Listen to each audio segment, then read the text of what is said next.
A Riqueza das Nações. Volume 1. Por Adam Smith.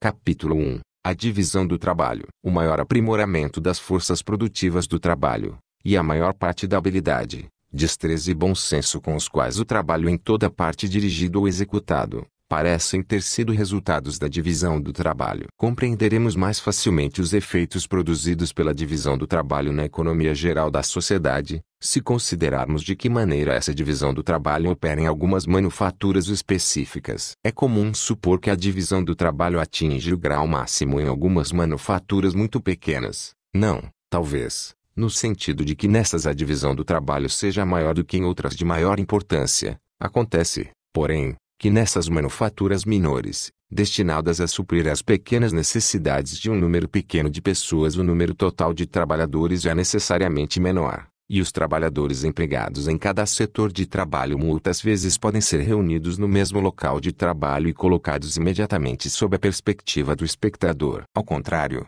nas grandes manufaturas, destinadas a suprir as grandes necessidades de todo o povo, cada setor do trabalho emprega um número tão grande de operários que é impossível reuni-los todos no mesmo local de trabalho. Raramente podemos, em um só momento, observar mais do que os operários ocupados em um único setor. Embora, portanto, nessas manufaturas maiores, o trabalho possa ser dividido em um número de partes muito maior do que nas manufaturas menores, a divisão do trabalho não é tão óbvia, de imediato, e por isso tem sido menos observada. Tomemos, pois, um exemplo, tirado de uma manufatura muito pequena, mas na qual a divisão do trabalho muitas vezes tem sido notada, a fabricação de alfinetes. Um operário não treinado para essa atividade, que a divisão do trabalho transformou em uma indústria específica, nem familiarizado com a utilização das máquinas ali empregadas, cuja invenção provavelmente também se deveu à mesma divisão do trabalho, dificilmente poderia talvez fabricar um único alfinete em um dia, empenhando o máximo de trabalho. De qualquer forma, certamente não conseguirá fabricar 20. Entretanto, da forma como essa atividade é hoje executada, não somente o trabalho todo constitui uma indústria específica, mas ele está dividido em uma série de setores, dos quais, por sua vez, a maior parte também constitui provavelmente um ofício especial. Um operário desenrola o arame, um outro o endireita, um terceiro o corta, uma quarto faz as pontas, um quinto afia nas pontas para a colocação da cabeça do alfinete. Para fazer uma cabeça de alfinete requerem-se 3 ou 4 operações diferentes. Montar a cabeça já é uma atividade diferente, e alvejar os alfinetes é outra. A própria embalagem dos alfinetes também constitui uma atividade independente. Assim, a importante atividade de fabricar um alfinete está dividida em aproximadamente 18 operações distintas, as quais, em algumas manufaturas são executadas por pessoas diferentes, ao passo que, em outras, o mesmo operário às vezes executa 2 ou 3 delas. Vi uma pequena manufatura desse tipo, com apenas 10 empregados, e na qual alguns desses executavam 2 ou 3 operações diferentes. Mas, embora não fossem muito hábeis, e portanto não estivessem particularmente treinados para o uso das máquinas, conseguiam, quando se esforçavam,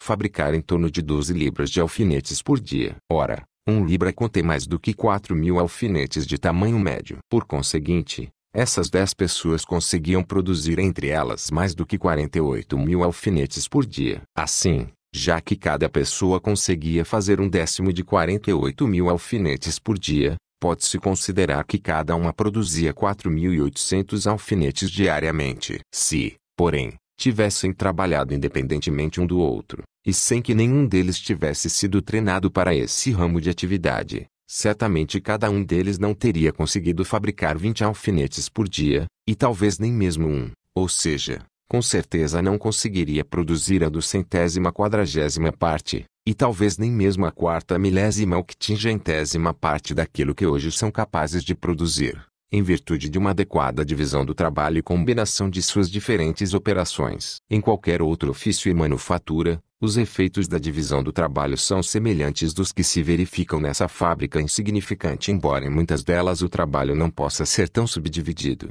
nem reduzido a uma simplicidade tão grande de operações. A divisão do trabalho, na medida em que pode ser introduzida, gera, em cada ofício, um aumento proporcional das forças produtivas do trabalho. A diferenciação das ocupações e empregos parece haver se efetuado em decorrência dessa vantagem. Essa diferenciação, aliás, geralmente atinge o máximo nos países que se caracterizam pelo mais alto grau de evolução, no tocante ao trabalho e aprimoramento, o que, em uma sociedade em estágio primitivo, é o trabalho de uma única pessoa, é o de várias em uma sociedade mais evoluída.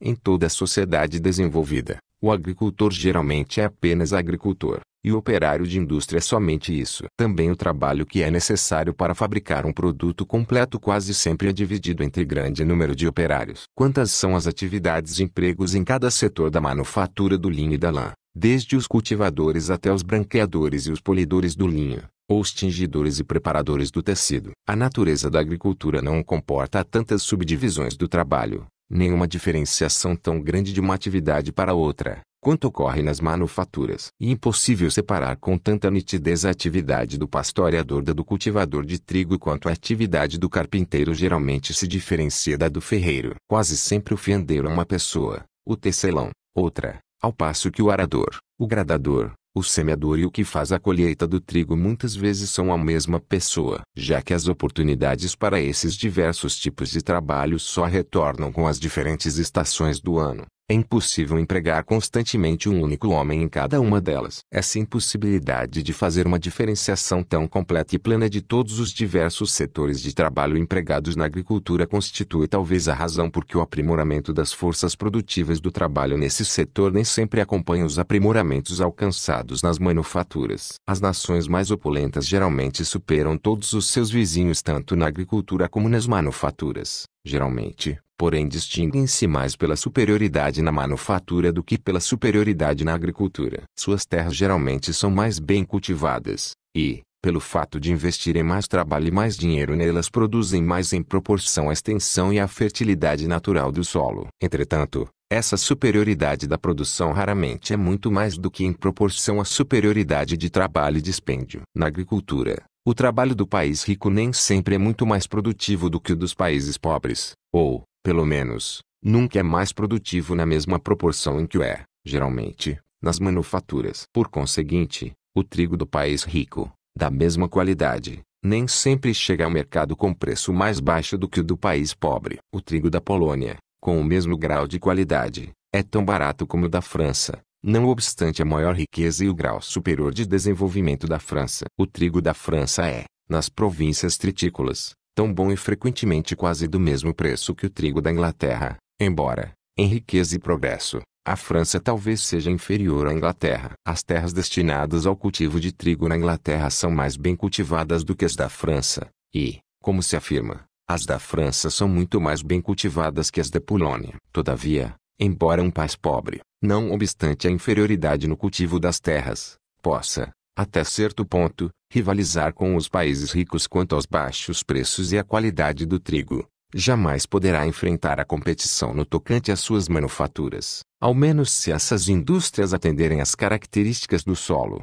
do clima e da situação do país rico. As sedas da França são melhores e mais baratas que as da Inglaterra, porque a manufatura da seda, ao menos atualmente, com os altos incidentes sobre a importação da seda em estado bruto, não é tão adequada para o clima da Inglaterra como é para o da França. Em contrapartida, as ferragens de ferro e as lãs rústicas da Inglaterra são de uma superioridade incomparável em relação às da França, e também muito mais baratas, no mesmo grau de qualidade. Na Polônia, afirma-se não haver praticamente manufatura de espécie alguma, excetuadas algumas indústrias caseiras, de tipo mais primitivo, com as quais nenhum país consegue subsistir. Esse grande aumento da quantidade de trabalho que, em consequência da divisão do trabalho, o mesmo número de pessoas é capaz de realizar, é devido a três circunstâncias distintas. Em primeiro lugar, devido à maior destreza existente em cada trabalhador. Em segundo, a poupança daquele tempo que, geralmente, seria costume perder ao passar de um tipo de trabalho para outro. Finalmente,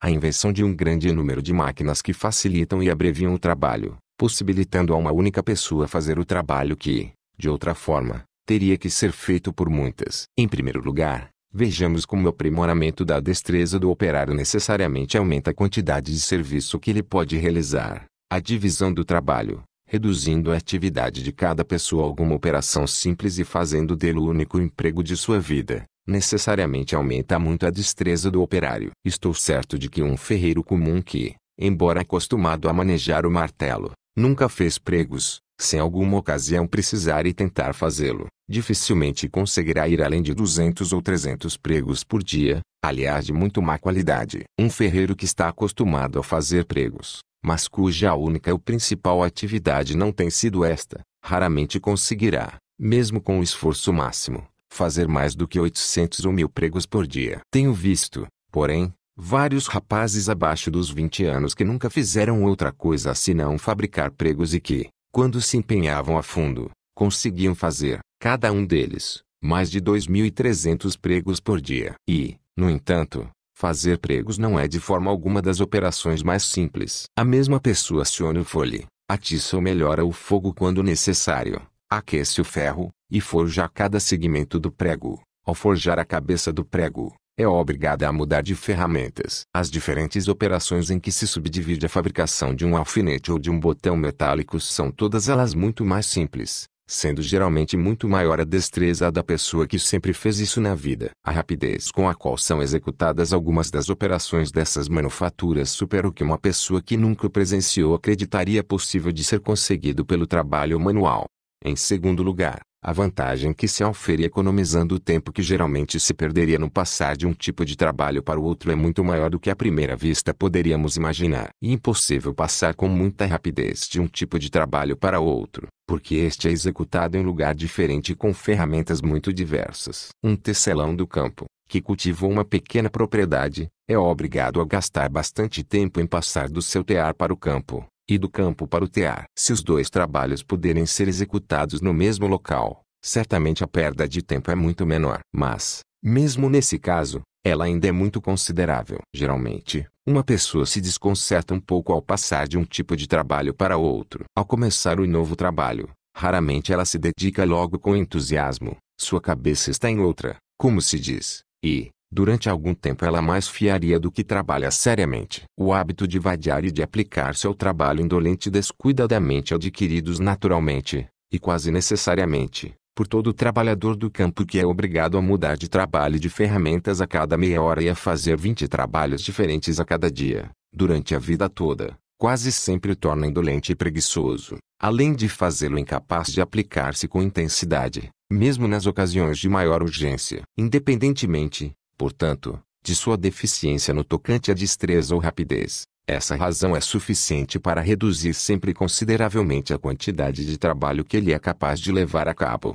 Em terceiro, e último lugar, precisamos todos tomar consciência de quanto o trabalho é facilitado e abreviado pela utilização de máquinas adequadas. E desnecessário citar exemplos. Limitar-me-ei, portanto, a observar que a invenção de todas essas máquinas que tanto facilitam e abreviam o trabalho parece ter sua origem na divisão do trabalho. As pessoas têm muito maior probabilidade de descobrir com maior facilidade e rapidez métodos para atingir um objetivo quando toda a sua atenção está dirigida para esse objeto único, do que quando a mente se ocupa com uma grande variedade de coisas. Mas, em consequência da divisão do trabalho, toda a atenção de uma pessoa é naturalmente dirigida para um único objeto muito simples. Eis porque é natural podermos esperar que uma ou outra das pessoas ocupadas em cada setor de trabalho específico logo acabe descobrindo métodos mais fáceis e mais rápidos de executar seu trabalho específico, sempre que a natureza do trabalho comporte tal melhoria. Grande parte das máquinas utilizadas nas manufaturas em que o trabalho está mais subdividido constitui originalmente invenções de operários comuns,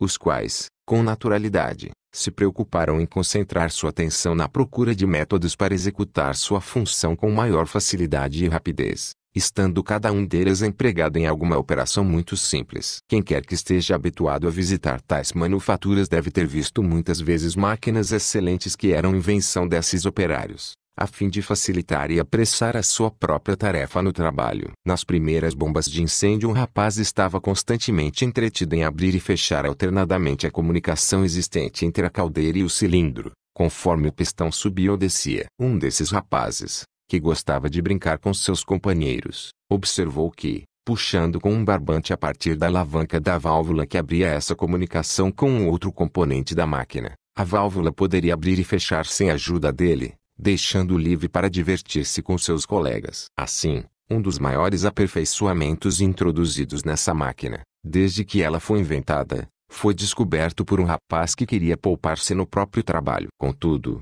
nem todos os aperfeiçoamentos introduzidos em máquinas representam invenções por parte daqueles que utilizavam essas máquinas. Muitos deles foram efetuados pelo engenho dos fabricantes das máquinas. Quando a fabricação de máquinas passou a constituir uma profissão específica, alguns desses aperfeiçoamentos foram obra de pessoas denominadas filósofos ou pesquisadores, cujo ofício não é fazer as coisas, mas observar cada coisa, e que, por essa razão, muitas vezes são capazes de combinar entre si as forças e poderes dos objetos mais distantes e diferentes.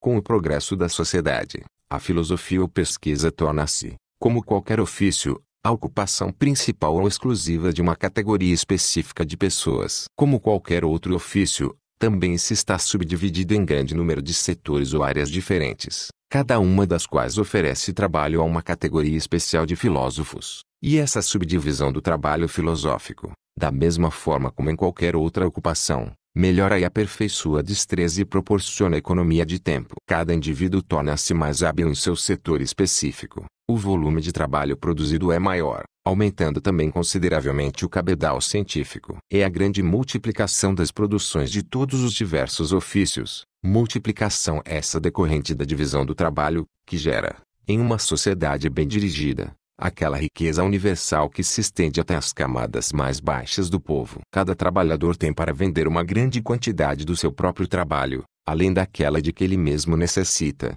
E pelo fato de todos os outros trabalhadores estarem exatamente na mesma situação, pode ele trocar grande parte de seus próprios bens por uma grande quantidade, ou, o que é a mesma coisa, pelo preço de grande quantidade de bens desses outros. Fornece-lhes em abundância aquilo de que carecem, e estes, por sua vez, com a mesma abundância, lhe fornecem aquilo de que ele necessita. Assim é que em todas as camadas da sociedade se difunde uma abundância geral de bens. Observe-se a moradia do artesão ou diarista mais comum em um país civilizado e florescente, e se notará que é impossível calcular o número de pessoas que contribuem com uma parcela, ainda que reduzida de seu trabalho, para suprir as necessidades deste operário. O casaco de lã, por exemplo, que o trabalhador usa para agasalhar-se, por mais rude que seja, é o produto do trabalho conjugado de uma grande multidão de trabalhadores. O pastor, o selecionador de lã, o cardador, o tintureiro, o fendeiro, a tecelão,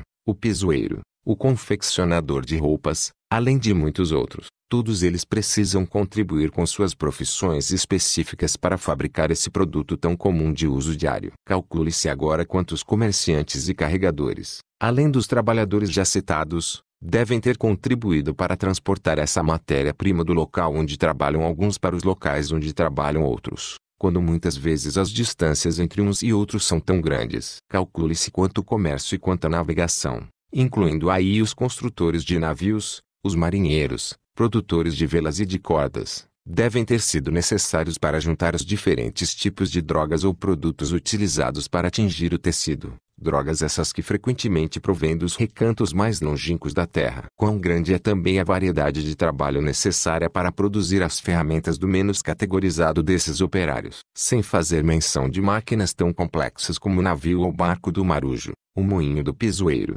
ou o próprio tear do tecelão, consideremos apenas que variedades de trabalho são necessárias para fabricar esse dispositivo tão simples que é a tesoura, com a qual o pastor tosa a lã das ovelhas. O mineiro, o construtor do forno destinado a fundir o minério, o cortador de madeira, o queimador do carvão a ser utilizado na câmara de fusão, o oleiro que fabrica tijolos, o pedreiro, os operários que operam o forno, o encarregado da manutenção das máquinas, o forjador, o ferreiro, todos precisam associar suas habilidades profissionais para poder produzir uma tesoura. Se fizéssemos o mesmo exame das diferentes peças de uma roupa e de mobília usadas pelo operário, da tosca camisa de linho que lhe cobre a pele, dos sapatos que lhe protegem os pés, da cama em que se deita e de todas as diversas peças que compõem a sua mobília e seus pertences, do fogão em que prepara os alimentos, do carvão que se utiliza para isso, escavado das entranhas da terra e trazido até ele talvez através de um longo percurso marítimo terrestre,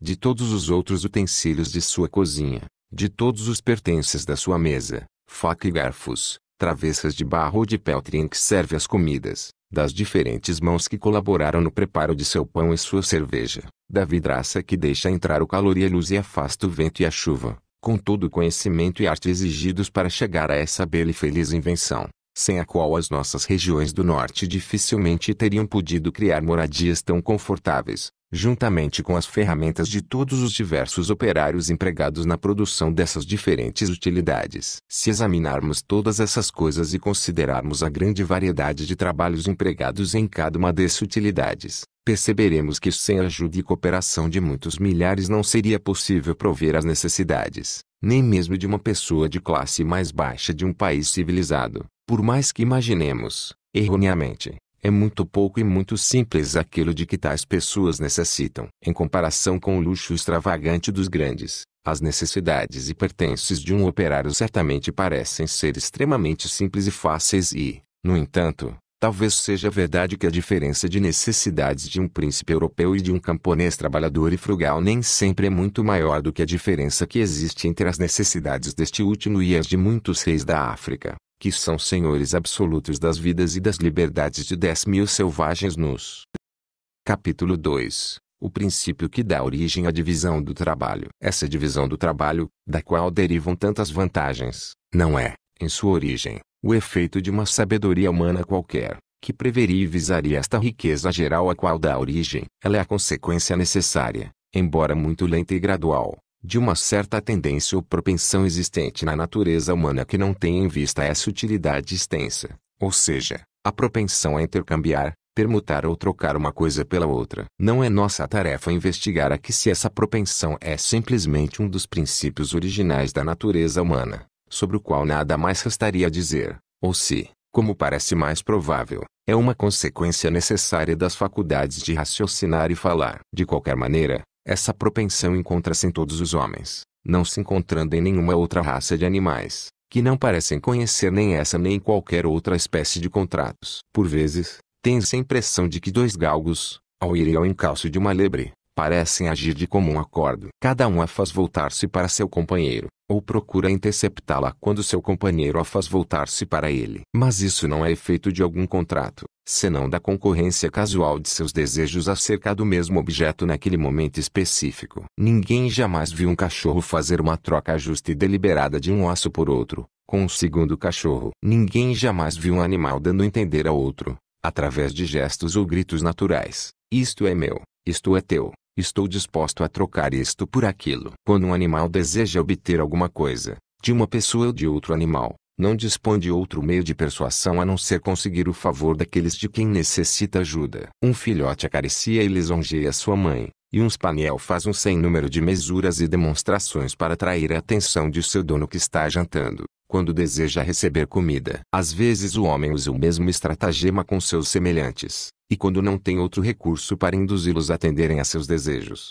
tenta por todos os meios servis atingir este objetivo. Todavia, não terá tempo para fazer isso em todas as ocasiões. Numa sociedade civilizada, o homem a todo momento necessita da ajuda e cooperação de grandes multidões, e sua vida inteira mal seria suficiente para conquistar a amizade de algumas pessoas. No caso de quase todas as outras raças de animais, cada indivíduo, ao atingir a maturidade, é totalmente independente e, em seu estado natural, não tem necessidade da ajuda de nenhuma outra criatura vivente. O homem, entretanto, tem necessidade quase constante da ajuda dos semelhantes, e é inútil esperar esta ajuda simplesmente da benevolência alheia. Ele terá maior probabilidade de obter o que quer, se conseguir interessar a seu favor a autoestima dos outros, mostrando-lhes que é vantajoso para eles fazer-lhe ou dar-lhe aquilo de que ele precisa. E isso que faz toda pessoa que propõe um negócio a outra. Dá-me aquilo que eu quero, e você terá isto aqui, que você quer.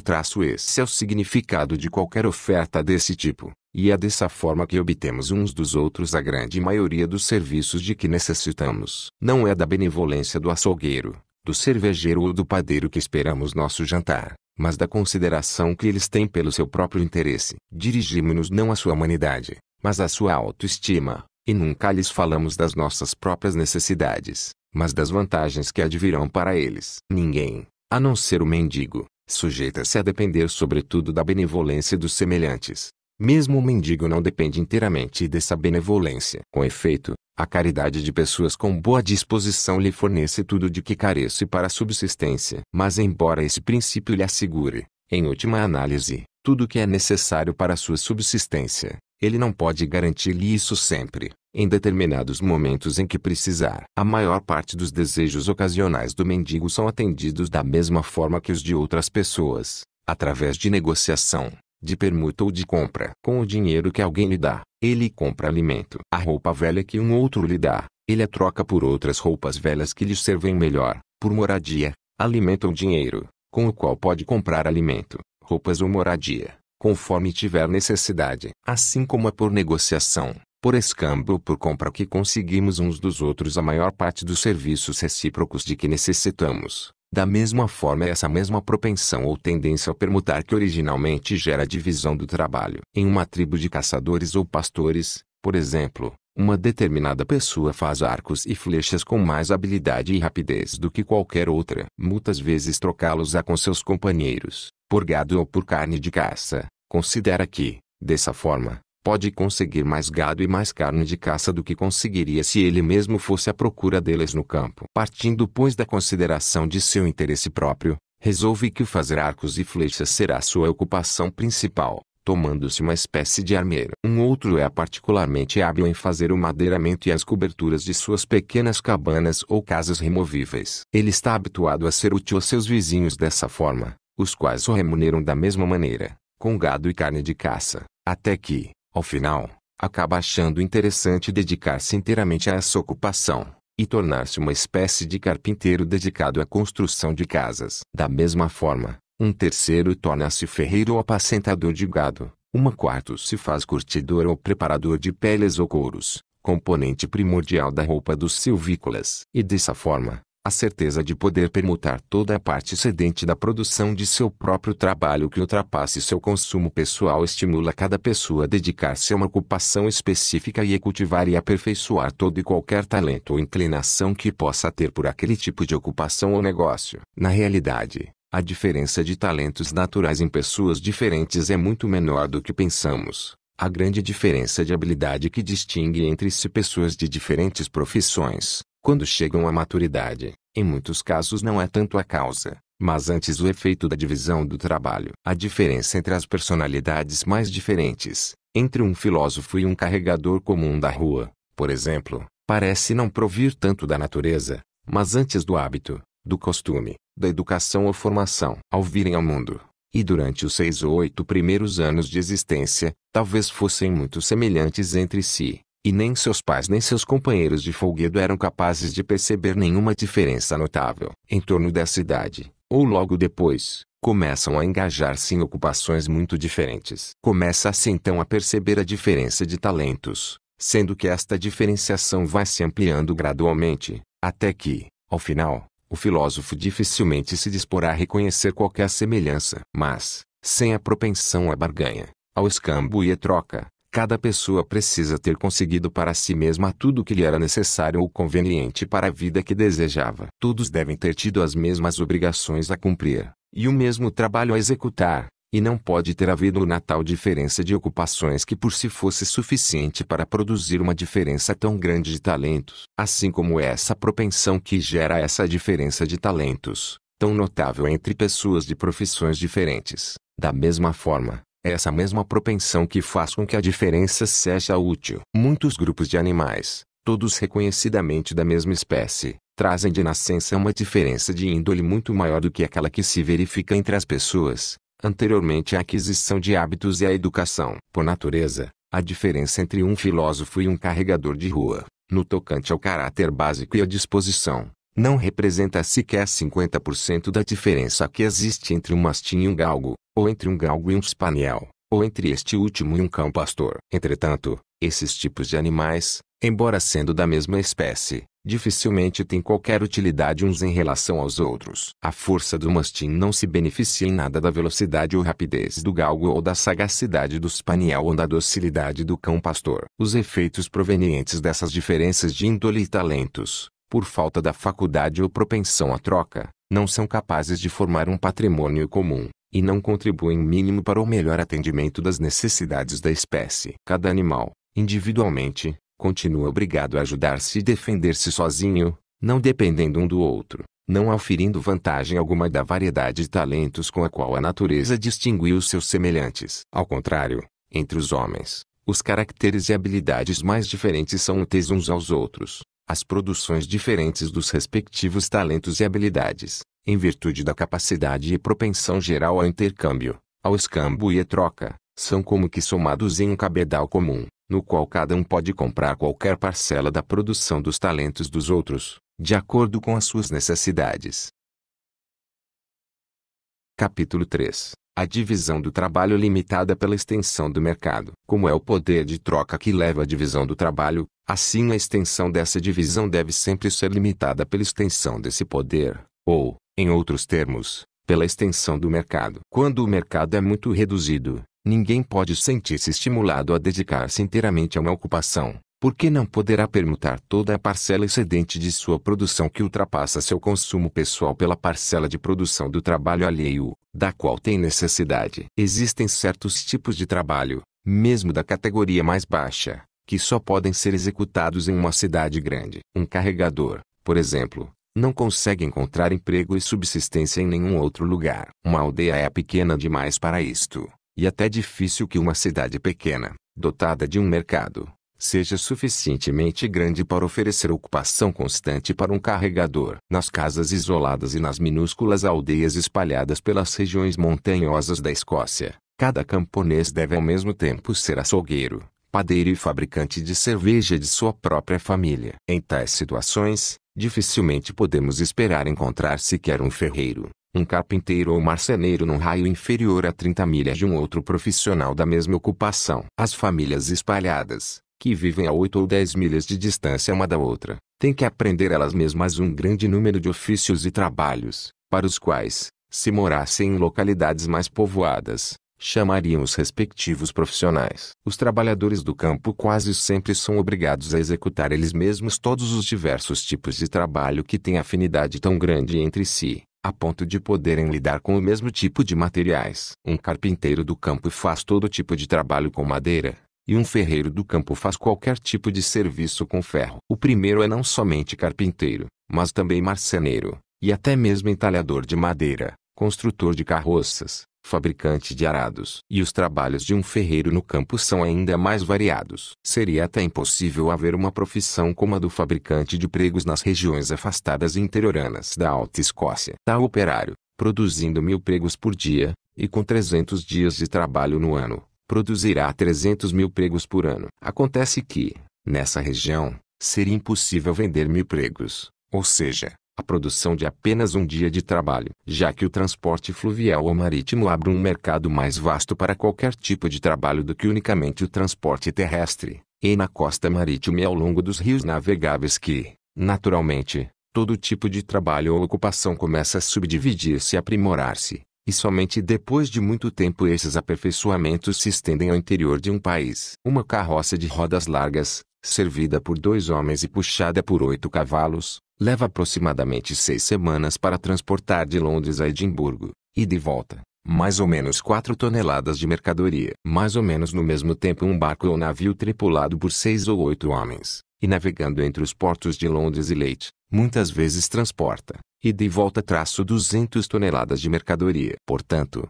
6 ou 8 homens, por transporte aquático, podem levar e trazer, no mesmo tempo, a mesma quantidade de mercadoria entre Londres e Edimburgo que 50 carroças de rodas largas, servidas por 100 homens e puxadas por 400 cavalos. Para 200 toneladas de mercadorias, portanto, transportadas por terra de Londres para Edimburgo, é necessário pagar a manutenção de 100 homens durante 3 semanas, e o desgaste e a mobilização de 400 cavalos, mais o de 50 carroças de rodas largas. Ao contrário, essa mesma quantidade de mercadorias, se transportada por hidrovia, será onerada apenas pela manutenção de 6 ou 8 homens, e pelo desgaste e movimentação de um navio ou barco com carga de 200 toneladas, além do valor do risco maior, ou seja, a diferença de seguro entre esses dois sistemas de transporte. Se, portanto, entre essas duas localidades não houvesse outra possibilidade de comunicação senão por terra, E já que não se poderia transportar entre as duas cidades nenhuma outra mercadoria a não ser aquela cujo preço fosse bem elevado em proporção com seu peso,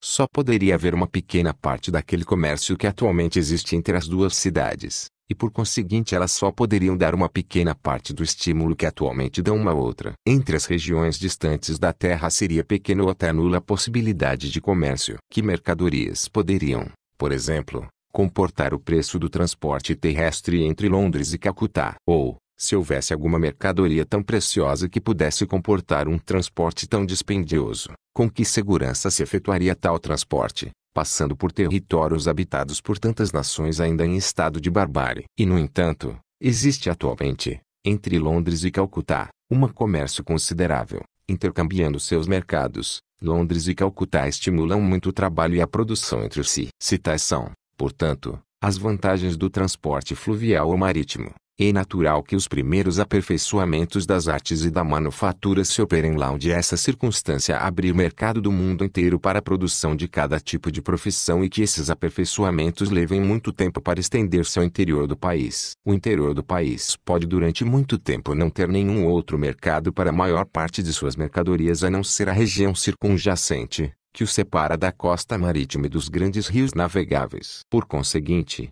a extensão de seu mercado deverá durante muito tempo ser proporcional à riqueza e à reduzida densidade demográfica daquela região, e consequentemente seu aprimoramento sempre deverá vir depois do aprimoramento da região. Em nossas colônias norte-americanas, as plantações sempre acompanharam a costa marítima ou as margens dos rios navegáveis, e dificilmente se distanciaram muito dessas vias de transporte. Segundo a história bem documentada, as primeiras nações a serem civilizadas foram obviamente as localizadas ao redor da costa do Mediterrâneo. Esse mar, o maior braço de mar que se conhece no mundo, por não ter marés e, consequentemente, não apresentar outras ondas senão as provocadas pelo vento, devido à lisura de sua superfície, à multidão de suas ilhas e à proximidade de suas praias vizinhas, demonstrou-se extremamente favorável a uma navegação mundial incipiente. Épocas em que os homens, por ignorarem ainda a bússola, tinham receio de afastar-se da costa e, devido ao primitivismo da construção naval, receavam expor-se às ondas turbulentas do oceano. No mundo antigo, passar além das colunas de Hércules, isto é, além do Estreito de Gibraltar, foi considerado por muito tempo como uma façanha naval altamente perigosa e quase miraculosa. Muito tempo decorreu até que os próprios fenícios e cartagineses, os mais hábeis navegadores e construtores navais dos tempos antigos, tentassem essa façanha, e durante muito tempo foram eles os únicos que assumiram tal risco. Dentre todos os países localizados na costa do Mediterrâneo, o Egito parece ter sido o primeiro no qual a agricultura ou as manufaturas foram praticadas e puderam acusar um grau considerável de aperfeiçoamento. Em parte alguma o Alto Egito dista mais do que algumas milhas do rio Nilo, e no Baixo Egito, o Nilo se ramifica em uma multiplicidade de canais, que, com alguma habilidade, parecem ter assegurado uma comunicação fluvial, não somente entre todas as grandes cidades, mas também entre todas as aldeias de maior envergadura, e até mesmo com muitas propriedades agrícolas do interior,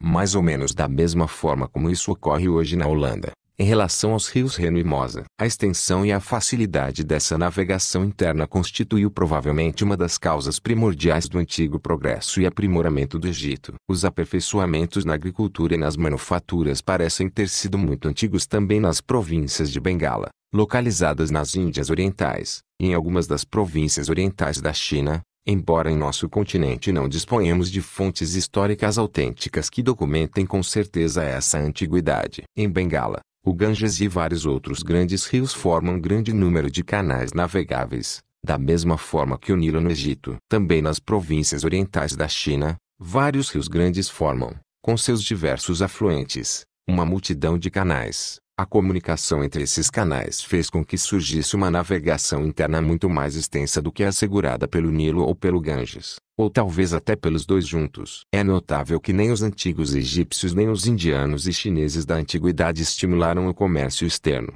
e portanto parecem ter auferido sua grande riqueza de navegação puramente interna. Em contrapartida, todas as regiões do interior da África, e toda a parte da Ásia localizada a uma distância maior ao norte dos mares Euxino e Cáspio, a antiga Sítia, a Tartária e a Sibéria modernas, em todas as épocas, ao que parece, permaneceram no estado de barbárie que ainda hoje as caracteriza. O Mar da Tartária é o oceano gelado que não permite navegação, e embora alguns dos maiores rios do mundo percorram essa região, a distância entre uns e os outros é excessivamente grande para permitir comunicação e comércio ao longo da maior parte de sua extensão. Na África não existe nenhuma dessas grandes artérias como são o Mar Báltico e o Mar Adriático, na Europa, o Mediterrâneo e o Chino na Europa e na Ásia, e os golfos da Arábia, Pérsia, Índia, Bengala e Sião na Ásia, sendo portanto impossível estender o comércio a essas distantes plagas do interior da África. Por outro lado, os grandes rios da África são excessivamente distantes entre si para permitirem uma navegação de maior porte. Além disso, nunca pode ser muito considerável o comércio que uma nação pode manter através de um rio que não se ramifique em muitos afluentes ou canais, e que percorre território estrangeiro antes de desembocar no mar. Isso porque a nação estrangeira pela qual passa a parte do rio que desemboca no mar pode, a qualquer momento, obstruir a comunicação entre o país vizinho e o mar. A navegação do Danúbio é de muito pouca utilidade para os estados da Baviera, a Áustria e a Hungria, em comparação com o que seria se algum desses países possuísse todo o percurso do Danúbio, até ele desembocar no Mar Negro. Capítulo 4. A origem e o uso do dinheiro. Uma vez plenamente estabelecida a divisão do trabalho, é muito reduzida a parcela de necessidades humanas que pode ser atendida pela produção individual do próprio trabalhador. A grande maioria de suas necessidades, ele a satisfaz permutando aquela parcela do produto de seu trabalho que ultrapassa o seu próprio consumo, por aquelas parcelas da produção alheia de que tiver necessidade. Assim sendo, todo homem subsiste por meio da troca, tornando-se de certo modo comerciante, e assim é que a própria sociedade se transforma naquilo que adequadamente se denomina sociedade comercial. Quando a divisão do trabalho estava apenas em seu início, este poder de troca deve ter deparado frequentemente com grandes empecilhos. Podemos perfeitamente supor que um indivíduo possua uma mercadoria em quantidade superior àquela de que precisa, ao passo que um outro tem menos. Consequentemente, o primeiro estaria disposto a vender uma parte de seu supérfluo, e o segundo a comprá-la. Todavia, se esta segunda pessoa não possuir nada daquilo que a primeira necessita, não poderá haver nenhuma troca entre as duas. O açougueiro tem consigo mais carne do que a porção de que precisa para seu consumo, e o cervejeiro e o padeiro estariam dispostos a comprar uma parte do produto. Entretanto, não tem nada a oferecer em troca, a não ser os produtos diferentes de seu trabalho ou de suas transações comerciais, e o açougueiro já tem o pão e a cerveja de que precisa para seu consumo. Neste caso, não poderá haver nenhuma troca entre eles. No caso, o açougueiro não pode ser comerciante para o cervejeiro e o padeiro, nem estes podem ser clientes do açougueiro, e portanto diminui nos três a possibilidade de se ajudarem entre si. A fim de evitar o inconveniente de tais situações, toda pessoa prudente, em qualquer sociedade e em qualquer período da história, depois de adotar pela primeira vez a divisão do trabalho, deve naturalmente ter se empenhado em conduzir seus negócios de tal forma, que a cada momento tivesse consigo, além dos produtos diretos de seu próprio trabalho, uma certa quantidade de alguma S ou outra S mercadorias S, mercadoria ou mercadorias tais que, em seu entender, poucas pessoas recusariam receber em troca do produto de seus próprios trabalhos. Provavelmente, muitas foram as mercadorias sucessivas a serem cogitadas e também utilizadas para esse fim. Nas épocas de sociedade primitiva, afirma-se que o instrumento generalizado para trocas comerciais foi o gado. E embora se trate de uma mercadoria que apresenta muitos inconvenientes, constatamos que, entre os antigos, com frequência os bens eram avaliados com base no número de cabeças de gado cedidas para comprá-los. A couraça de Diomedes, afirma Homero, custou somente 9 bois, ao passo que a de Glauco custou 100 bois. Na Abissínia, afirma-se que o instrumento comum para comércio e trocas era o sal. Em algumas regiões da costa da Índia, o instrumento era um determinado tipo de conchas. Na Terra Nova era o bacalhau seco. Na Virgínia, o fumo. Em algumas das nossas colônias do oeste da Índia, o açúcar. Em alguns outros países, peles ou couros preparados. Ainda hoje, segundo fui informado, existe na Escócia uma aldeia em que não é raro um trabalhador levar pregos em vez de dinheiro, quando vai ao padeiro ou à cervejaria. Entretanto, ao que parece, em todos os países as pessoas acabaram sendo levadas por motivos irresistíveis a atribuir essa função de instrumento de troca preferivelmente aos metais, acima de qualquer outra mercadoria. Os metais apresentam a vantagem de poderem ser conservados, sem perder valor, com a mesma facilidade que qualquer outra mercadoria, por ser difícil encontrar outra que seja menos perecível. Não somente isso, mas podem ser divididos, sem perda alguma, em qualquer número de partes, já que eventuais fragmentos perdidos podem ser novamente recuperados pela fusão, uma característica que nenhuma outra mercadoria de durabilidade igual possui, e que, mais do que qualquer outra, torna os metais aptos como instrumentos para o comércio e a circulação. Assim, por exemplo, a pessoa que desejasse comprar sal e não tivesse outra coisa para dar em troca senão gado, estava obrigada a comprar de uma só vez sal na quantidade correspondente ao valor de um boi inteiro, ou de uma ovelha inteira. Raramente podia comprar menos, pois o que tinha que dar em troca pelo sal dificilmente era passível de divisão sem perda, e se desejasse comprar ainda mais, pelas mesmas razões estava obrigada a comprar o dobro ou o triplo da quantidade, ou seja, o valor de 2 ou 3 bois, ou 2 ou 3 ovelhas. Ao contrário, se em lugar de bois ou ovelhas tivesse metais a dar em troca, facilmente podia ajustar a quantidade do metal àquela quantidade de mercadorias de que tinha necessidade imediata. Diferentes foram os metais utilizados pelas diversas nações para esse fim. O ferro era o instrumento comum de comércio entre os espartanos. Entre os antigos romanos era o cobre. O ouro e a prata eram um instrumento de comércio de todas as nações ricas e comerciantes. De início, parece que os referidos metais eram utilizados para esse fim em barras brutas, sem gravação e sem cunhagem. Assim, Plínio, Historia Naturalis. Livro 33º. Capitão I. baseando-se em Timeu, historiador antigo, nos conta que, até a época de Sérvio Túlio, os romanos não possuíam dinheiro cunhado, mas faziam uso das barras de cobre sem gravação quando queriam comprar algo. Por conseguinte, naquela época essas barras brutas de metal desempenhavam o papel de dinheiro. O uso de metais nesse estado apresentava dois inconvenientes muito grandes: o da pesagem e o da verificação da autenticidade ou qualidade do metal. Em se tratando dos metais preciosos, em que uma pequena diferença de quantidade representa uma grande diferença no valor, até mesmo o trabalho de pesagem, se tiver que ser feito com a exatidão necessária, requer no mínimo pesos e balanças muito exatos. Particularmente a pesagem do ouro é uma operação precisa e sutil. No caso de metais menos nobres, evidentemente, onde um erro pequeno não teria maiores consequências, não se exigia uma precisão tão elevada. Entretanto, consideraríamos altamente incômodo se, toda vez que um indivíduo tivesse que comprar ou vender uma quantidade de mercadoria do valor de um farthing, fosse obrigado a pesar essa minúscula moeda. Nota do editor: farthing é moeda de cobre, equivalente a 1/4 do peno inglês, que circulou até 1961. A operação de verificar a autenticidade ou quilate é ainda mais difícil e mais tediosa, e, a menos que uma parte do metal seja fundida no cadinho ou crisol, utilizando dissolventes adequados, é extremamente incerta qualquer conclusão que se possa tirar. E no entanto, antes de se instituir a moeda cunhada, as pessoas que não se submetessem a essa operação difícil e tediosa estavam expostas às fraudes e imposições mais penosas, pois em vez de libra a peso de prata pura ou de cobre puro, estavam sujeitas a receber pelas suas mercadorias uma composição adulterada dos materiais mais ordinários e baratos, os quais, porém, em sua aparência se assemelhavam a prata ou ao cobre. Para evitar tais abusos, para facilitar as trocas e assim estimular todos os tipos de indústria e comércio,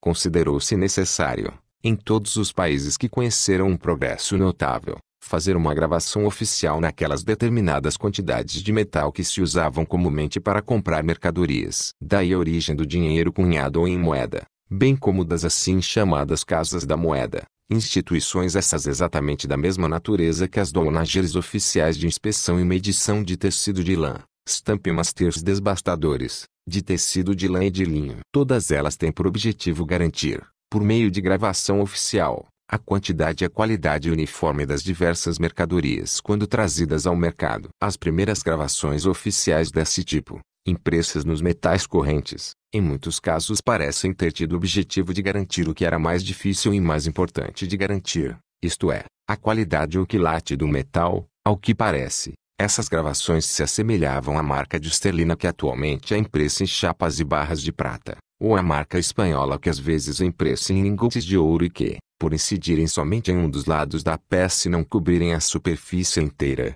garantem o quilate mas não o peso do metal. Abrão pesou para Efron os 400 siclos de prata que tinha concordado em pagar pelo campo de Maquipela. Afirma-se que eram dinheiro corrente dos comerciantes de então, mas foram recebidos pelo peso e não por números, da mesma forma que hoje se recebem lingotes de ouro e barras de prata. Pelo que se conta, os antigos reis saxônios da Inglaterra recebiam sua remuneração não em dinheiro, mas em espécie, isto é, em alimentos e provisões de todo tipo. Foi Guilherme, o Conquistador, que introduziu o costume de pagá-los em dinheiro. Entretanto, esse dinheiro, durante muito tempo, era recebido no tesouro público, por peso e não de contado. O inconveniente e a dificuldade de pesar esses metais com exatidão deram origem à instituição de moedas, cuja gravação, cobrindo inteiramente os dois lados da peça e às vezes também as extremidades, visava garantir não somente o quilate, mas também o peso do metal. Por isso, essas moedas eram recebidas, como hoje,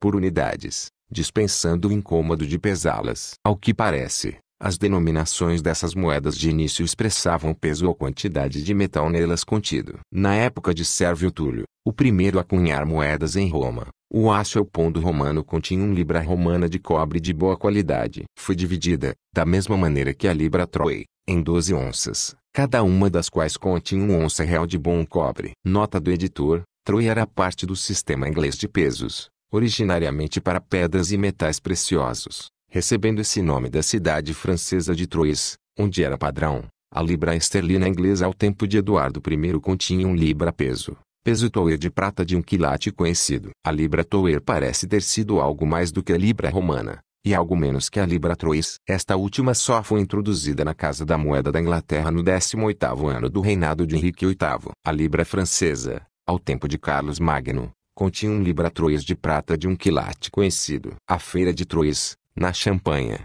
era na época frequentada por todas as nações da Europa, e os pesos e medidas desse famoso mercado eram conhecidos e apreciados por todos. A libra escocesa continha, desde a época de Alexandre I até a de Robert Bruce, 1 libra de prata do mesmo peso e quilate que a libra esterlina inglesa. Também os pence ingleses, escoceses e franceses continham, de início, o peso real de 1 penny de prata, a 1,20 da onça, e 1,240 da libra. Também o shilling parece ter sido originalmente a denominação de um peso. Quando o trigo vale 12 shillings o quarter, lê-se numa antiga estátua de Henrique II, um pão branco de um farthing deverá pesar 11 shillings e 4 pence. Todavia, a proporção entre o shilling e o penny, de um lado, e o shilling e a libra, de outro, não parece ter sido tão constante e uniforme como a existente entre o penny e a libra. Durante a primeira geração da linhagem dos reis de França, o sou shilling francês tem, em ocasiões diferentes, ora 5, ora 20 e ora 40 pence. Entre os antigos saxões,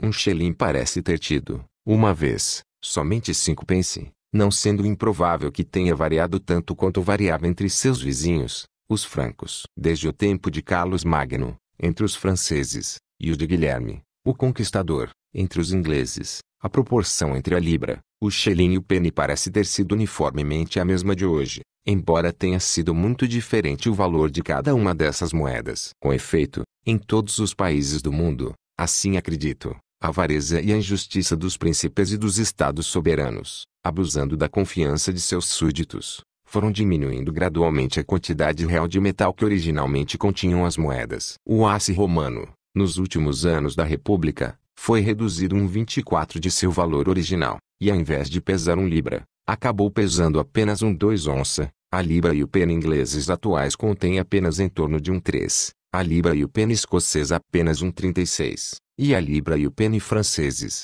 apenas 1,66 de seu valor original. Aparentemente, mediante essas operações, os príncipes e os estados soberanos foram capazes de pagar suas dívidas e cumprir seus compromissos, com uma quantidade de prata menor do que teria sido necessária em caso de não se alterarem os valores das moedas. Digo apenas aparentemente, pois seus credores foram realmente fraudados de uma parte do que lhes era realmente devido. Permitiu-se a todos os demais credores, dentro do país, usarem do mesmo privilégio, podendo eles pagar o mesmo montante nominal da moeda nova e desvalorizada, qualquer que tivesse sido a quantidade que tivessem tomado de empréstimo em moeda velha. Por conseguinte, tais operações sempre se têm demonstrado favoráveis aos devedores e danosas para os credores, e às vezes provocaram uma revolução maior e mais generalizada nas fortunas de pessoas privadas do que a que poderia ter sido gerada por uma grande calamidade pública. Foi dessa maneira que em todas as nações civilizadas o dinheiro se transformou no instrumento universal de comércio, através do qual são compradas e vendidas, ou trocadas, entre si, mercadorias de todos os tipos. Passarei agora a examinar quais são as normas que naturalmente as pessoas observam ao trocar suas mercadorias por dinheiro ou por outras mercadorias. Essas regras determinam o que se pode denominar valor relativo ou valor de troca dos bens. Importa observar que a palavra valor tem dois significados. Às vezes designa a utilidade de um determinado objeto, e outras vezes o poder de compra que o referido objeto possui, em relação a outras mercadorias. O primeiro pode chamar-se valor de uso, e o segundo, valor de troca. As coisas que têm o mais alto valor de uso frequentemente têm pouco ou nenhum valor de troca, vice-versa. Os bens que têm o mais alto valor de troca muitas vezes têm pouco ou nenhum valor de uso. Nada é mais útil que a água, e no entanto dificilmente se comprará alguma coisa com ela. Ou seja, dificilmente se conseguirá trocar água por alguma outra coisa. Ao contrário, um diamante dificilmente possui algum valor de uso, mas por ele se pode, muitas vezes, trocar uma quantidade muito grande de outros bens. A fim de investigar os princípios que regulam o valor de troca das mercadorias, procurarei mostrar, primeiro, qual é o critério ou medida real desse valor de troca, ou seja, em que consiste o preço real de todas as mercadorias. Em segundo lugar, quais são as diferentes partes ou componentes que constituem esse preço real? Finalmente, quais são as diversas circunstâncias que por vezes fazem subir alguns desses componentes, ou todos eles, acima do natural ou normal, e às vezes os fazem descer abaixo desse nível? Ou seja, quais são as causas que às vezes impedem o preço de mercado, isto é, o preço efetivo das mercadorias, de coincidir exatamente com o que se pode chamar de preço natural? Nos 3 capítulos subsequentes, procurarei expor, da maneira mais completa e clara que estiver ao meu alcance, os 3 itens que acabei de citar. Para isso, desafio seriamente tanto a paciência quanto a atenção do leitor. Sua paciência, pois examinarei um assunto que talvez possa parecer desnecessariamente tedioso em alguns pontos. Sua atenção, para compreender aquilo que, mesmo depois da explicação completa que procurarei dar, talvez possa ainda parecer algo obscuro. Estou sempre disposto a correr um certo risco de ser tedioso, visando a certeza de estar sendo claro, e após fazer tudo o que puder para ser claro, mesmo assim poderá parecer que resta alguma obscuridade sobre um assunto que, aliás, é por sua própria natureza extremamente abstrato. Capítulo 5. O preço real e o preço nominal das mercadorias. O seu preço em trabalho e seu preço em dinheiro. Todo homem é rico ou pobre, de acordo com o grau em que consegue desfrutar das coisas necessárias, das coisas convenientes e dos prazeres da vida. Todavia, uma vez implantada plenamente a divisão do trabalho, são muito poucas as necessidades que o homem consegue atender com o produto de seu próprio trabalho. A maior parte delas deverá ser atendida com o produto do trabalho de outros, e o homem será então rico ou pobre, conforme a quantidade de serviço alheio que está em condições de encomendar ou comprar. Portanto, o valor de qualquer mercadoria, para a pessoa que a possui, mas não tencione usá-la ou consumi-la ela própria, se não trocá-la por outros bens, é igual à quantidade de trabalho que essa mercadoria lhe dá condições de comprar ou comandar. Consequentemente, o trabalho é a medida real do valor de troca de todas as mercadorias. O preço real de cada coisa, ou seja, o que ela custa à pessoa que deseja adquiri-la,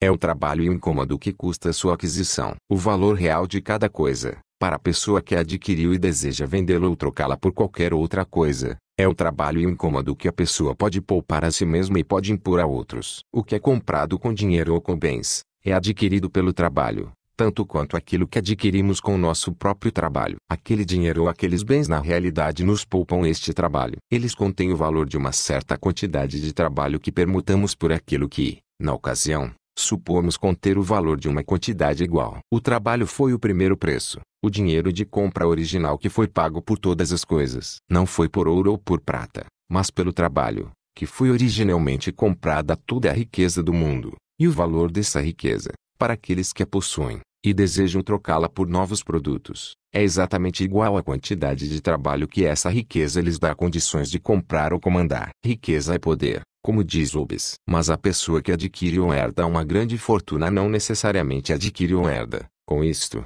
qualquer poder político, seja civil ou militar. Possivelmente sua fortuna pode dar-lhe os meios para adquirir esses dois poderes, mas a simples posse da fortuna não lhe assegurará nenhum desses dois poderes. O poder que a posse dessa fortuna lhe assegura, de forma imediata e direta, é o poder de compra, um certo comando sobre todo o trabalho ou sobre todo o produto do trabalho que está então no mercado. Sua fortuna é maior ou menor, exatamente na proporção da extensão desse poder, ou seja, de acordo com a quantidade de trabalho alheio ou, o que é a mesma coisa, do produto do trabalho alheio que esse poder lhe dá condições de comprar ou comandar. O valor de troca de cada coisa será sempre exatamente igual à extensão desse poder que essa coisa traz para o seu proprietário. Entretanto, embora o trabalho seja a medida real do valor de troca de todas as mercadorias, não é essa a medida pela qual geralmente se avalia o valor das mercadorias. Muitas vezes é difícil determinar com certeza a proporção entre duas quantidades diferentes de trabalho. Não será sempre só o tempo gasto em dois tipos diferentes de trabalho que determinará essa proporção. Deve-se levar em conta também os graus diferentes de dificuldade de engenho empregados nos respectivos trabalhos. Pode haver mais trabalho em uma tarefa dura de 1 hora do que em 2 horas de trabalho fácil. Como pode haver mais trabalho em 1 hora de aplicação a uma ocupação que custa 10 anos de trabalho para aprender, do que em um trabalho de 1 mês em uma ocupação comum e de fácil aprendizado? Ora, não é fácil encontrar um critério exato para medir a dificuldade ou engenho exigidos por um determinado trabalho. Efetivamente, ao permutar entre si produtos diferentes de tipos diferentes de trabalho, costuma-se considerar uma certa margem para os dois fatores. Essa, porém, é ajustada não por medição exata, mas pela pechincha ou regateio do mercado, de acordo com aquele tipo de igualdade aproximativa que, embora não exata, é suficiente para a vida diária normal. Além disso, é mais frequente trocar uma mercadoria por outras mercadorias, e, portanto, comprá-las, do que por trabalho. Por conseguinte, é mais natural estimar seu valor de troca pela quantidade de alguma outra mercadoria, do que com base no trabalho que ela pode comprar. Aliás, a maior parte das pessoas tem mais facilidade em entender o que significa uma quantidade de uma mercadoria específica, do que o significado de uma quantidade de trabalho. Com efeito, a primeira é um objeto plenamente palpável, ao passo que a segunda é uma noção abstrata que, embora possamos torná-la suficientemente inteligível, não é basicamente tão natural e tão óbvia. Acontece, porém, que, quando cessa o comércio mediante troca de bens e o dinheiro se torna o instrumento comum, é mais frequente trocar cada mercadoria específica por dinheiro, do que por qualquer outro bem. Raramente o açougueiro leva suas carnes de boi ou de carneiro ao padeiro ou ao cervejeiro, para trocá-las por pão ou por cerveja. O que faz é levar as carnes ao mercado, onde as troca por dinheiro, e depois troca esse dinheiro por pão ou cerveja. A quantidade de dinheiro que recebe pelas carnes determina também a quantidade de pão e de cerveja que poderá comprar depois. É, pois, mais natural e mais óbvio, para ele, estimar o valor das carnes pela quantidade de dinheiro, a mercadoria pela qual as troca direta e imediatamente, do que pela quantidade de pão e cerveja, as mercadorias pelas quais ele pode trocar as carnes somente por meio de uma outra mercadoria. O dinheiro, para ele é mais fácil e mais óbvio dizer que as suas carnes valem 3 pence ou 4 pence por libra peso, do que dizer que valem 3 ou 4 libras peso de pão ou 3 ou 4 quartéis de cerveja. Ocorre, portanto, que o valor de troca das mercadorias é mais frequentemente estimulado pela quantidade de dinheiro do que pela quantidade de trabalho ou pela quantidade de alguma outra mercadoria que se pode adquirir em troca da referida mercadoria. Entretanto, o ouro e a prata, como qualquer outra mercadoria, também variam em seu valor. São ora mais baratos, ora mais caros, e ora são mais fáceis de comprar, ora mais difíceis. A quantidade de trabalho que uma quantidade específica de ouro e prata pode comprar ou comandar, ou seja, a quantidade de outros bens pela qual pode ser trocada, depende sempre da abundância ou escassez das minas que eventualmente se conhecem, por ocasião das trocas. No século XVI, a descoberta das ricas minas da América reduziu o valor do ouro e da prata na Europa a aproximadamente 1/3 do valor que possuíam antes. Consequentemente, como custava menos trabalho trazer esses metais das minas para o mercado, assim, quando eram colocados no mercado, era menor a quantidade de trabalho que permitiam comprar ou comandar. Ora, essa revolução no valor do ouro e da prata, embora talvez a maior ocorrida, não é absolutamente a única registrada pela história. Assim como uma medida de quantidade como é o pé natural, abraçou a mancheia que varia continuamente em sua própria quantidade. Jamais pode ser uma medida exata do valor de outras coisas, Da mesma forma, uma mercadoria cujo valor muda constantemente jamais pode ser uma medida exata do valor de outras mercadorias. Pode-se dizer que quantidades iguais de trabalho têm valor igual para o trabalhador, sempre e em toda parte. Estando o trabalhador em seu estado normal de saúde, vigor e disposição, e no grau normal de sua habilidade e destreza, ele deverá aplicar sempre o mesmo contingente de seu desembaraço, de sua liberdade e de sua felicidade. O preço que lhe paga deve ser sempre o mesmo, qualquer que seja a quantidade de bens que receba em troca de seu trabalho. Quanto a esses bens, a quantidade que terá condições de comprar será ora maior, ora menor, mas é o valor desses bens que varia, e não o valor do trabalho que os compra. Sempre e em toda parte valeu este princípio: é caro o que é difícil de se conseguir, ou aquilo que custa muito trabalho para adquirir, e é barato aquilo que pode ser conseguido facilmente ou com muito pouco trabalho. Por conseguinte, somente o trabalho, pelo fato de nunca variar em seu valor,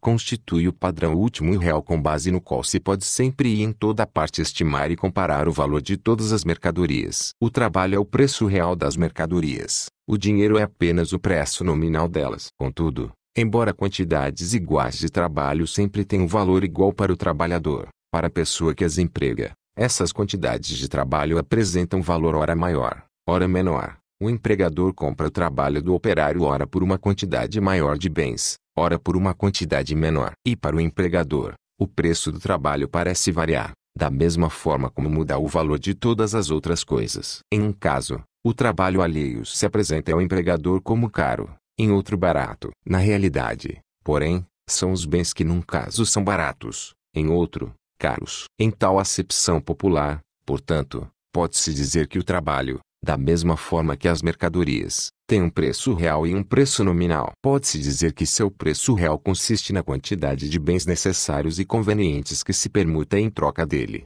e que seu preço nominal consiste na quantidade de dinheiro. O trabalhador é rico ou pobre, é bem ou mal remunerado, em proporção ao preço real do seu trabalho, e não em proporção ao respectivo preço nominal. A distinção entre o valor real e o valor nominal do preço das mercadorias e do trabalho não é simplesmente assunto para especulação filosófica, mas às vezes pode ser de grande utilidade na prática. O mesmo preço real é sempre do mesmo valor, todavia, devido às variações ocorrentes no valor do ouro e da prata, o mesmo preço nominal às vezes tem valores muito diferentes. Eis porque, quando se vende uma propriedade territorial com uma reserva de renda perpétua, se quisermos que esta renda conserve sempre o mesmo valor, é importante, para a família em cujo favor se faz a reserva, que a renda não consista em determinada soma de dinheiro. Se tal ocorresse, o valor dessa renda estaria sujeito a variações de dois tipos. Primeiro, as decorrentes das quantidades diferentes de ouro e prata que em tempos diferentes estão contidos na moeda da mesma denominação.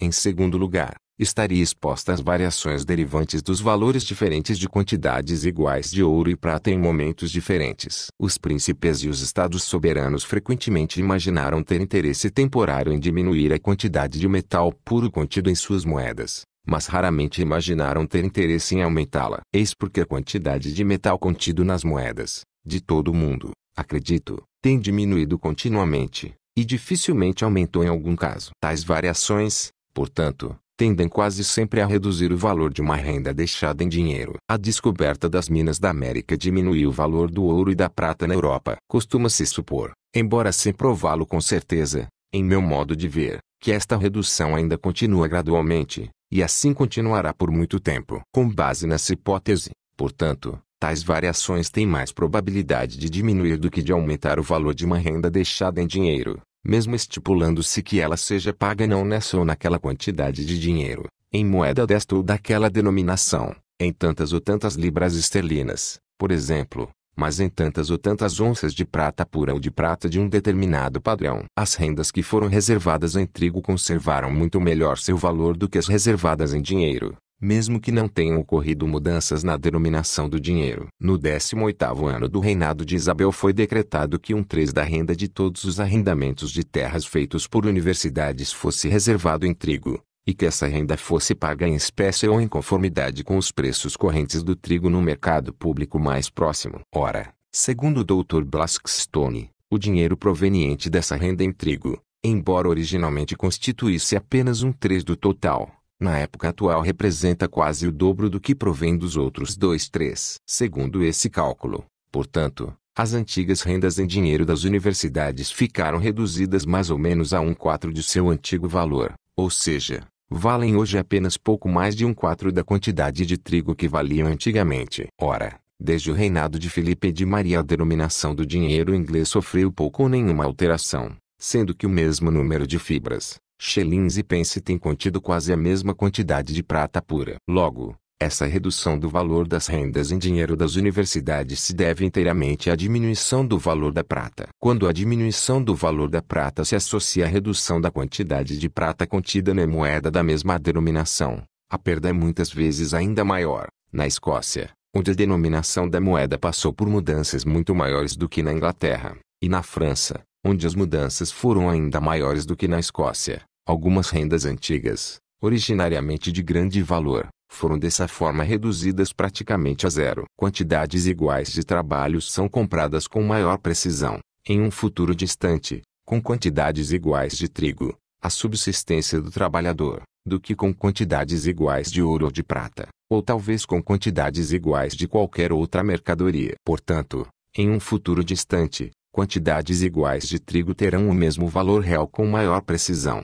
possibilitando, a quem as possui, comprar com maior precisão a mesma quantidade de trabalho alheio. Terão esse mesmo valor, digo, com maior exatidão do que quantidades iguais de praticamente qualquer outra mercadoria, já que mesmo em se tratando de trigo, quantidades iguais não terão exatamente o mesmo valor que terão quantidades iguais de trabalho. A subsistência do trabalhador, ou o preço real do trabalho, como procurarei demonstrar adiante, varia muito de acordo com as ocasiões, sendo mais liberal em uma sociedade que progride na riqueza do que em uma que está parada, e mais liberal em uma sociedade que está parada, do que em uma que está regredindo. Entretanto, qualquer outra mercadoria, em qualquer momento específico, comprará uma quantidade maior ou menor de trabalho, em proporção à quantidade de subsistência que ela pode comprar na referida ocasião. Por conseguinte, uma renda reservada em trigo está sujeita apenas às variações da quantidade de trabalho que pode ser comprada por uma determinada quantidade de trigo. Ao contrário,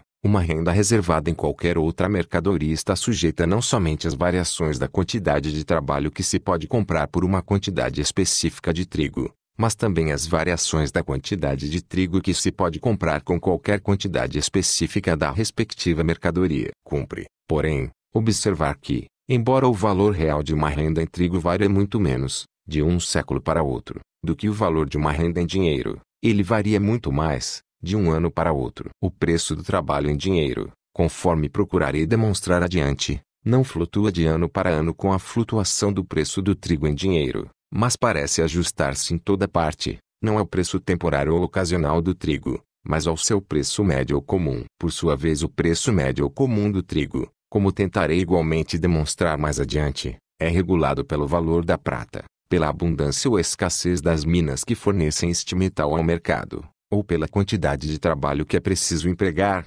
consequentemente pela quantidade de trigo que deverá ser consumida, para fazer chegar uma determinada quantidade de prata das minas até o mercado. Ora, o valor da prata, embora por vezes varie muito de um século para outro, raramente apresenta grande variação de um ano para outro, senão que geralmente continua inalterado ou quase inalterado durante meio século ou até durante um século inteiro. Em consequência, também o preço comum e médio do trigo em dinheiro pode continuar o mesmo ou quase o mesmo durante um período tão longo, e juntamente com ele, também o preço do trabalho em dinheiro, desde que, evidentemente, a sociedade permaneça, sobre outros aspectos, em condição igual ou que esta pouco se altere. Nesse meio tempo, o preço temporário ou ocasional do trigo pode muitas vezes, em um ano, dobrar em relação ao preço do ano anterior, ou flutuar entre 25 e 50 shillings o quarter. Nota do editor, como aparecerá nas páginas seguintes, quarter é uma medida inglesa para cereais, equivalente a 1/4 do quintal,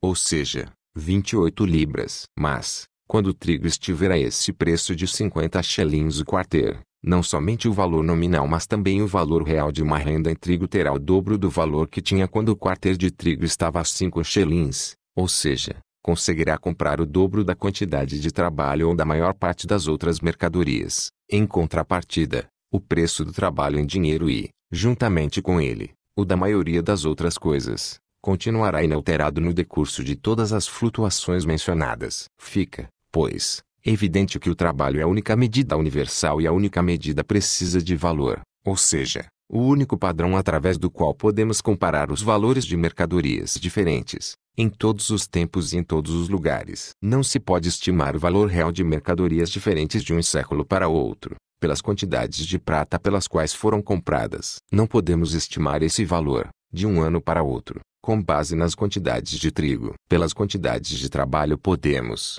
com a máxima exatidão, calcular esse valor, tanto de um século para outro como de um ano para outro. De um século para outro, o trigo é uma medida melhor do que a prata, pois de século para século quantidades iguais de trigo poderão pagar a mesma quantidade de trabalho com maior precisão do que quantidades iguais de prata. De um ano para outro, ao contrário, a prata é uma medida melhor, já que quantidades iguais de prata podem pagar com maior precisão a mesma quantidade de trabalho. Contudo, embora o estabelecer rendas perpétuas, ou mesmo no caso de arrendamentos muito longos, possa ser útil distinguir entre o preço real e o preço nominal, esta distinção não tem utilidade nas transações de compra e venda, as mais comuns e normais da vida humana. No mesmo tempo e no mesmo lugar, o preço real e o preço nominal de todas as mercadorias estão exatamente em proporção com o outro. Por exemplo, quanto mais ou quanto menos dinheiro se receber por uma mercadoria qualquer no mercado de Londres, tanto mais ou tanto menos trabalho se poderá,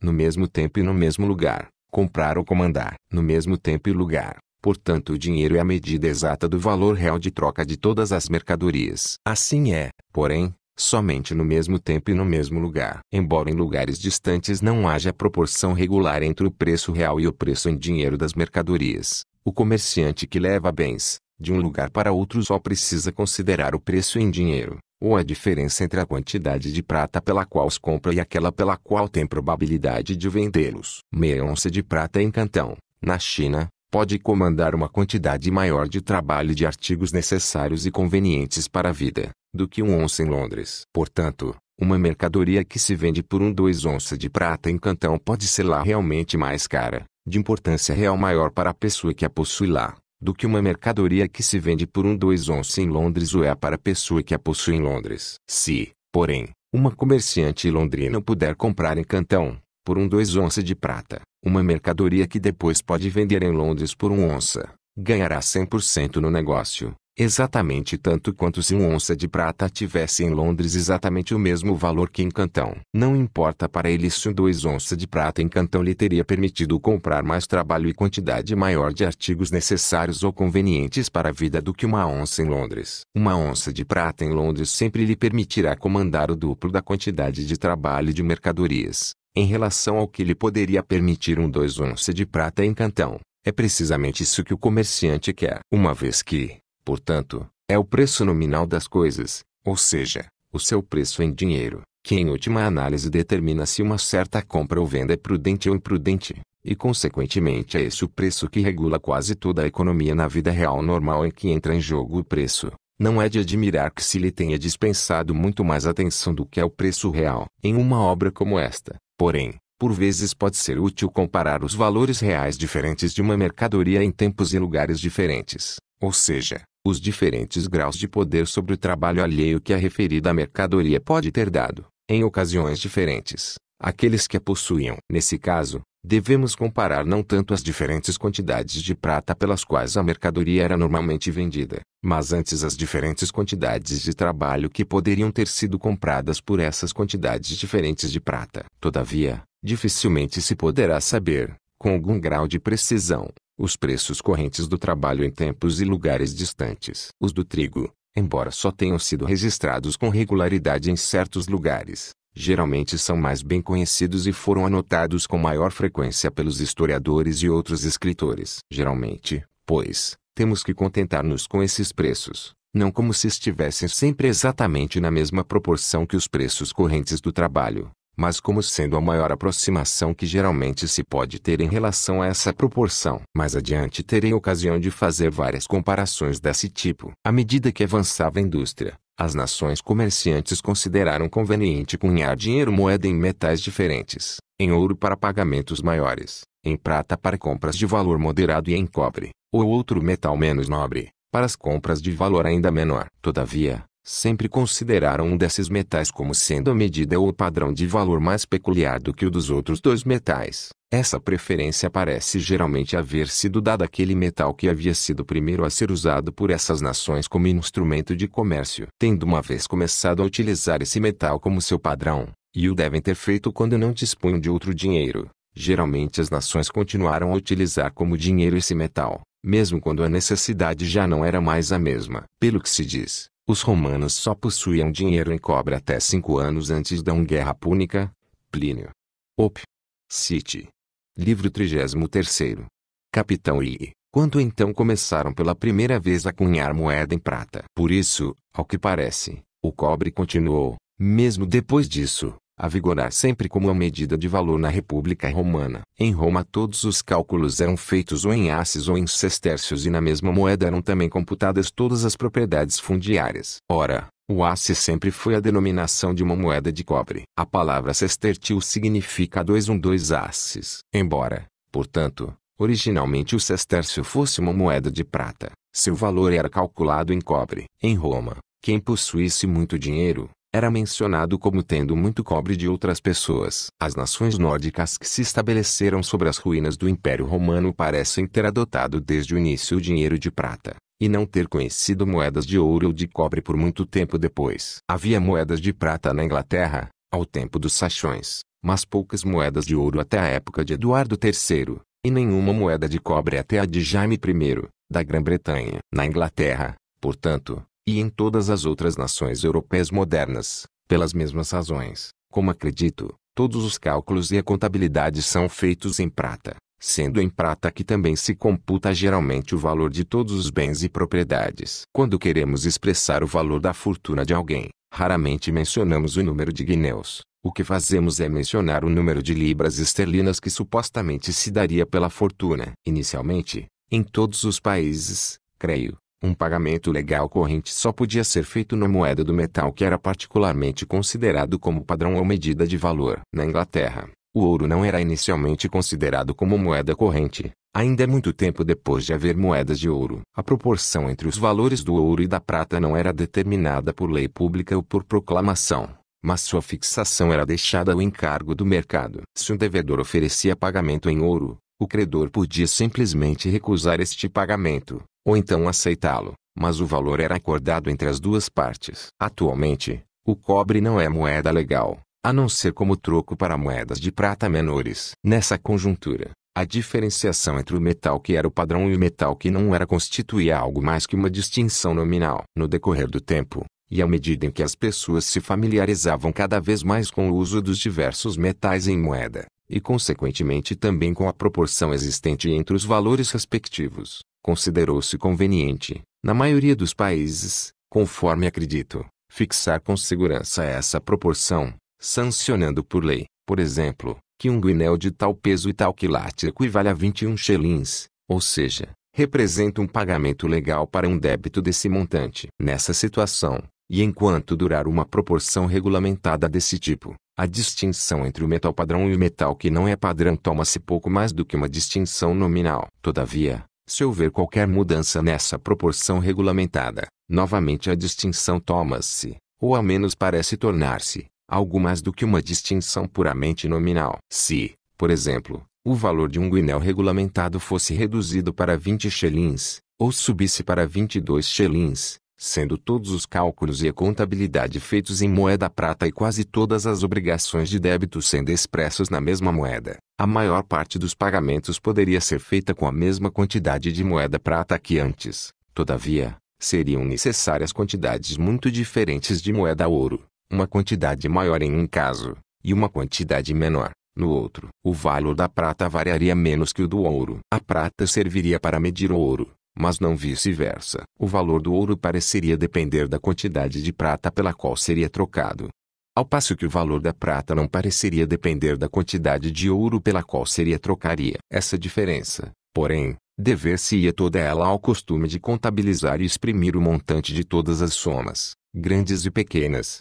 em moeda prata, e não em moeda ouro. Uma das notas promissórias do Sr. Drummond, de 25 ou 50 guinéus, continuaria a poder ser paga, após uma alteração desse tipo, com 25 ou 50 guinéus, Da mesma forma que antes. Após tal mudança, a nota poderia ser paga com a mesma quantidade de ouro que antes, mas com quantidades muito diferentes de prata. No pagamento dessa nota, o valor de ouro será menos variável do que o da prata. O ouro mediria o valor da prata, mas não vice-versa. No caso de se generalizar o costume de contabilizar e de expressar dessa forma notas promissórias e outras obrigações em dinheiro, o ouro, e não a prata, seria considerado como um metal padrão para medir o valor. Na realidade, enquanto perdurar alguma proporção regulamentada entre os respectivos valores dos diferentes metais em dinheiro, o valor dos metais mais preciosos determina o valor de todo o dinheiro.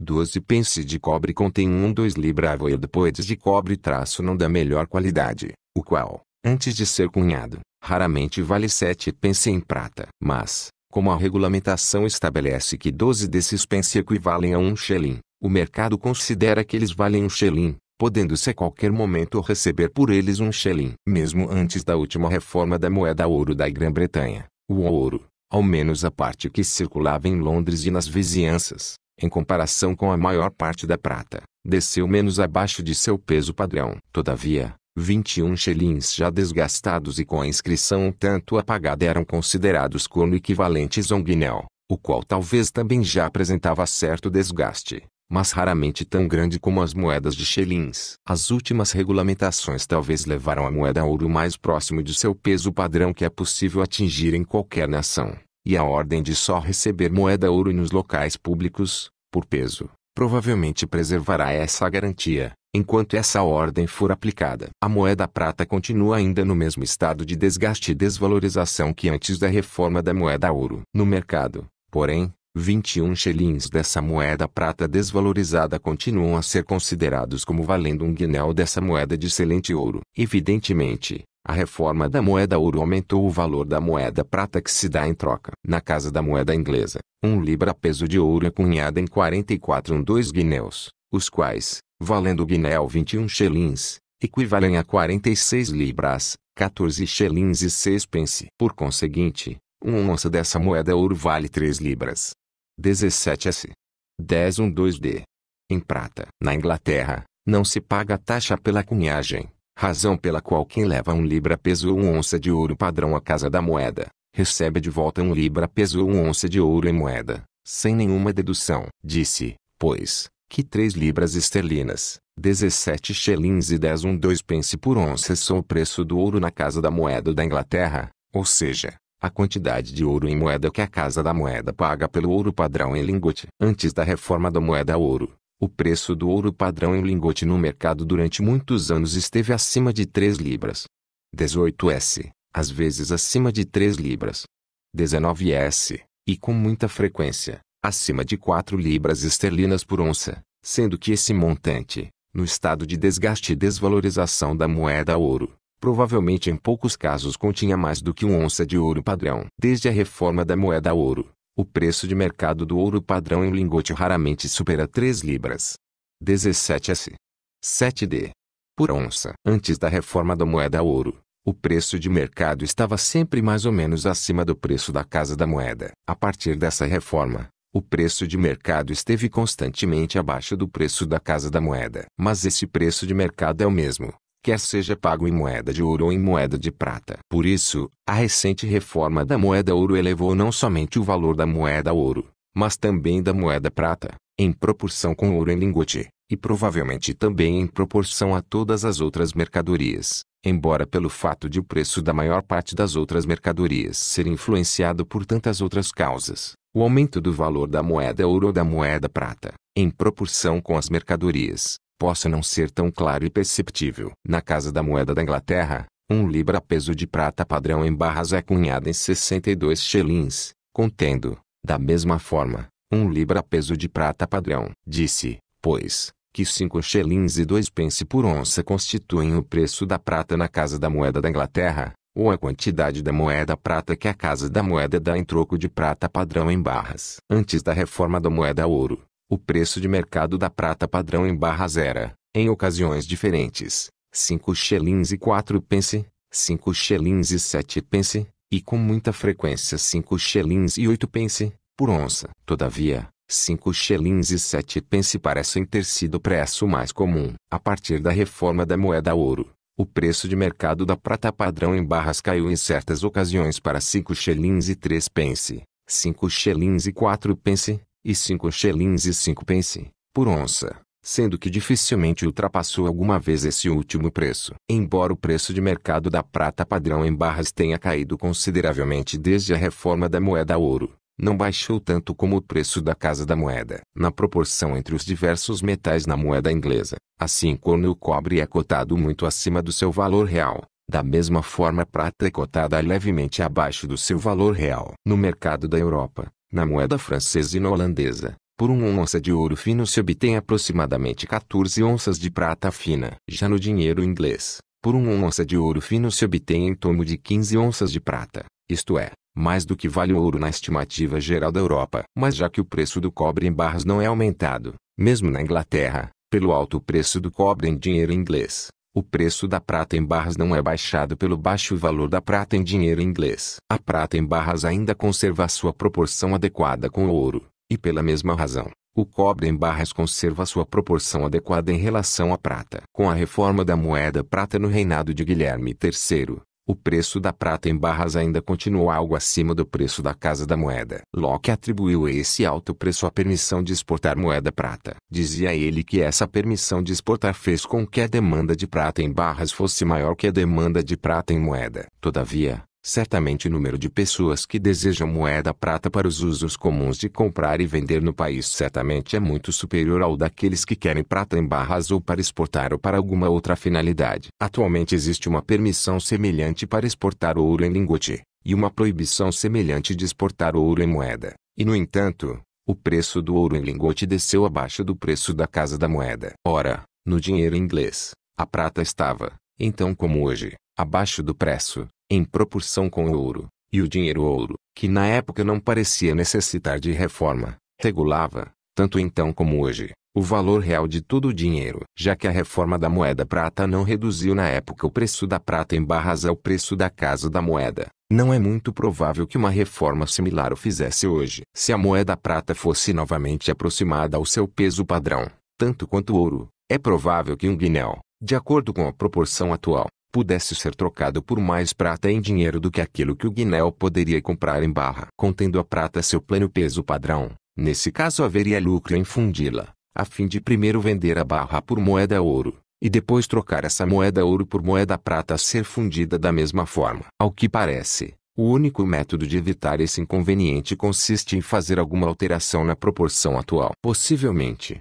o inconveniente seria menor se a moeda prata fosse cotada acima da sua proporção adequada em relação ao ouro, na mesma porcentagem em que atualmente está cotada abaixo dele. Isso, desde que ao mesmo tempo se decretasse que a prata não fosse moeda legal para mais do que o câmbio de um guinéu, da mesma forma como o cobre não é moeda legal para mais do que o câmbio de um xelim. Nesse caso, nenhum credor poderia ser fraudado em consequência da alta valorização da prata em dinheiro. Da mesma forma que atualmente nenhum credor pode ser fraudado em decorrência da alta valorização do cobre. Somente os bancos sofreriam com tal regulamentação. Quando eles são pressionados por uma corrida, às vezes procuram ganhar tempo pagando em 6 pence, ao passo que uma tal regulamentação os impediria de utilizar o condenável método de deixar de efetuar imediatamente os pagamentos. Em consequência, seriam obrigados a conservar sempre nos cofres uma quantidade de dinheiro disponível maior do que atualmente. E embora essa regulamentação constituísse eventualmente um inconveniente considerável para os banqueiros, ao mesmo tempo representaria uma segurança apreciável para seus credores. 3 libras.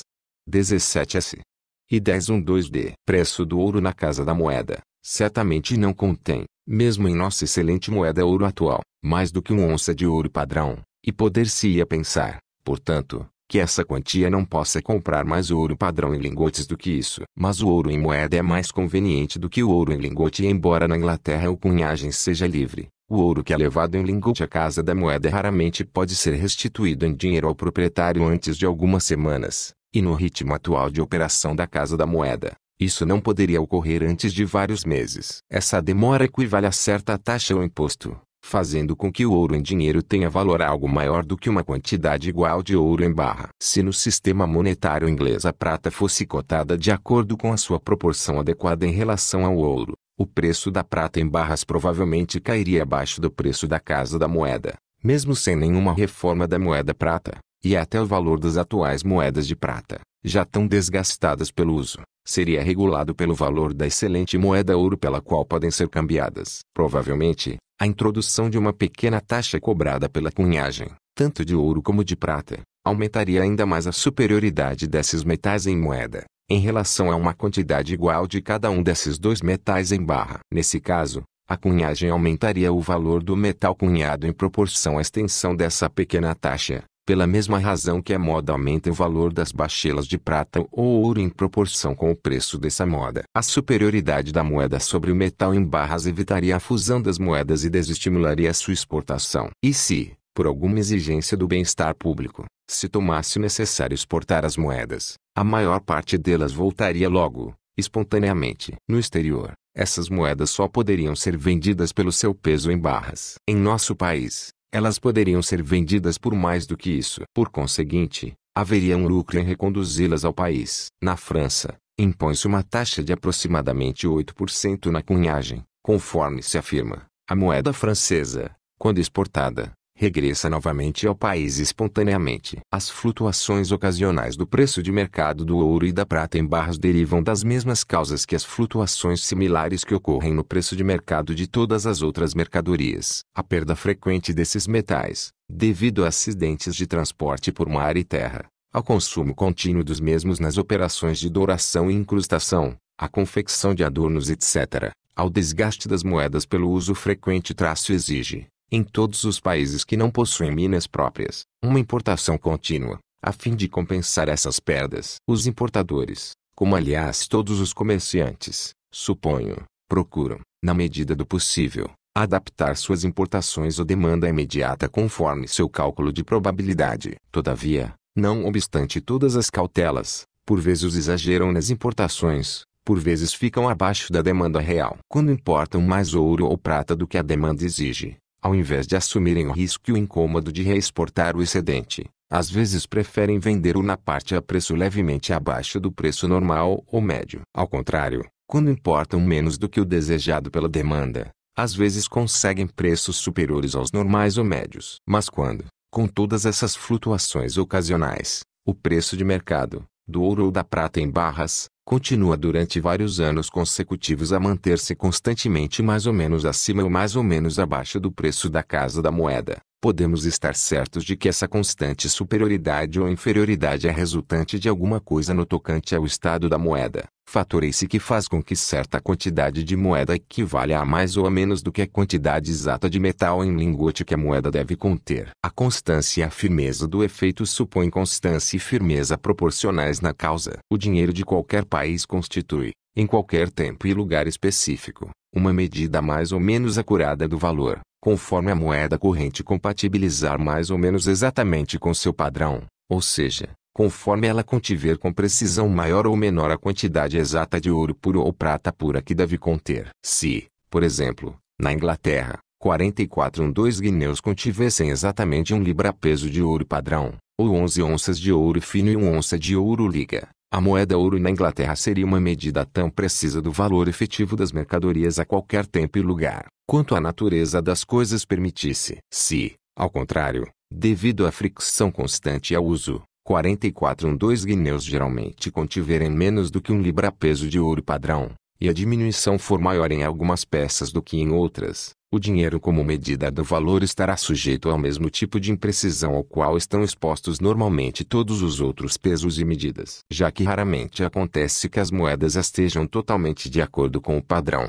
o comerciante ajusta o preço de suas mercadorias da melhor forma que pode, não aos pesos e medidas ideais, mas aquilo que, na média e baseado na experiência, considera serem os preços efetivos. Em consequência de tal desajuste da moeda, ajusta-se o preço das mercadorias não a quantidade de ouro ou prata puros que a moeda deveria conter, mas aquilo que, na média, e com base na experiência, se considera que ela contém efetivamente. Cumpre observar que por preço das mercadorias em dinheiro entendo sempre a quantidade de ouro ou prata puros pela qual são vendidas, abstraindo totalmente da denominação da moeda. Por exemplo, considero que 6 shillings e 8 pence, na época de Eduardo I, são o mesmo preço em dinheiro que 1 libra esterlina no momento atual. Isto porque os 6 shillings e 8 pence do tempo de Eduardo I continuam sendo, na medida em que possamos julgar, a mesma quantidade de prata pura de 1 libra esterlina nos dias de hoje. Capítulo 6. Fatores que compõem o preço das mercadorias. No estágio antigo e primitivo que precede ao acúmulo de patrimônio ou capital e à apropriação da terra, a proporção entre as quantidades de trabalho necessárias para adquirir os diversos objetos parece ser a única circunstância capaz de fornecer alguma norma ou padrão para trocar esses objetos uns pelos outros. Por exemplo, se em uma nação de caçadores abater um castor custa 2 vezes mais trabalho do que abater um cervo, um castor deve ser trocado por, ou então, vale, 2 cervos. É natural que aquilo que normalmente é o produto do trabalho de 2 dias ou de 2 horas vale o dobro daquilo que é produto do trabalho de 1 dia ou 1 hora. Se um tipo de trabalho for mais duro que o outro, naturalmente deve-se deixar uma margem para essa maior dureza. Nesse caso, o produto de 1 hora de trabalho de um tipo frequentemente pode equivaler ao de 2 horas de trabalho de outro. Ou então, se um tipo de trabalho exige um grau incomum de destreza e engenho, a estima que as pessoas têm por esses talentos naturalmente dará ao respectivo produto um valor superior àquele que seria devido ao tempo nele empregado. Tais talentos raramente podem ser adquiridos senão mediante longa experiência e o valor superior do seu produto muitas vezes não pode consistir em outra coisa senão numa compensação razoável pelo tempo em trabalho despendidos na aquisição dessas habilidades. Em sociedades desenvolvidas,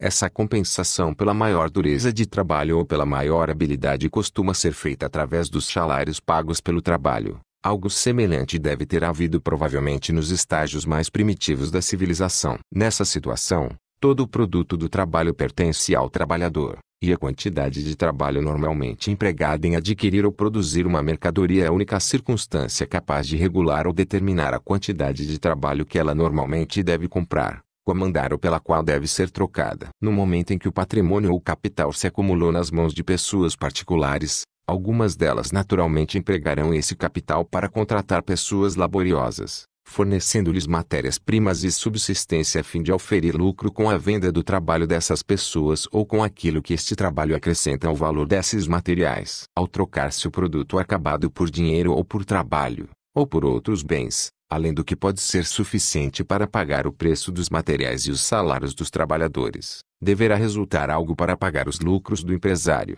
pelo seu trabalho e pelo risco que ele assume ao empreender esse negócio. Nesse caso, o valor que os trabalhadores acrescentam aos materiais desdobra-se, pois, em 2 partes ou componentes, sendo que a primeira paga os salários dos trabalhadores, e a outra, os lucros do empresário, por todo o capital e os salários que ele adianta no negócio. Com efeito, o empresário não poderia ter interesse algum em empenhar esses bens, se não esperasse da venda do trabalho de seus operários algo mais do que seria o suficiente para restituir-lhe o estoque, patrimônio ou capital investido. Por outro lado, o empresário não poderia ter interesse algum em empregar um patrimônio maior, em lugar de um menor, caso seus lucros não tivessem alguma proporção com a extensão do patrimônio investido. Poder-se-ia talvez pensar que os lucros do patrimônio não passam de uma designação diferente para os salários de um tipo especial de trabalho, isto é, o trabalho de inspecionar e dirigir a empresa. No entanto, trata-se de 2 coisas bem diferentes.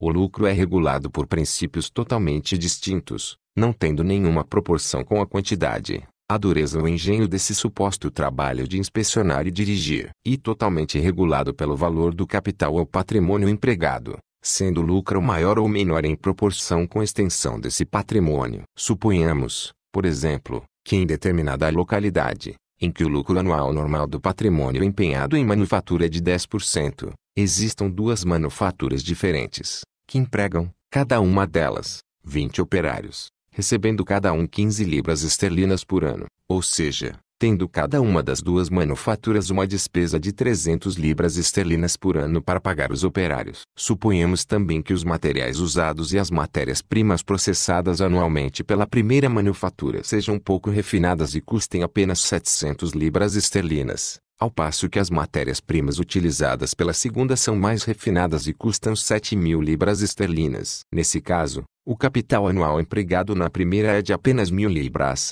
ao passo que o capital empenhado na segunda será de 7.300 libras esterlinas. A taxa de 10%. Portanto, o primeiro empresário esperará um lucro anual aproximado de apenas 100 libras, enquanto o segundo esperará um lucro anual de 730 libras esterlinas. Todavia, embora seus lucros sejam muito diferentes, seu trabalho de inspeção e direção pode ser quase ou totalmente igual. Em muitas manufaturas grandes, esse trabalho de inspeção e direção é confiado a algum funcionário de relevo. Seus salários expressam adequadamente o valor desse tipo de trabalho. Embora ao empregar esses funcionários geralmente se considere, até certo ponto, não somente seu trabalho e sua habilidade, mas também a confiança que nele se deposita. Esses fatores nunca têm uma proporção regular cuja administração eles supervisionam, e o proprietário desse capital, embora fique assim quase isento desse trabalho, continua a esperar que seus lucros mantenham uma proporção regular com seu capital. Por conseguinte,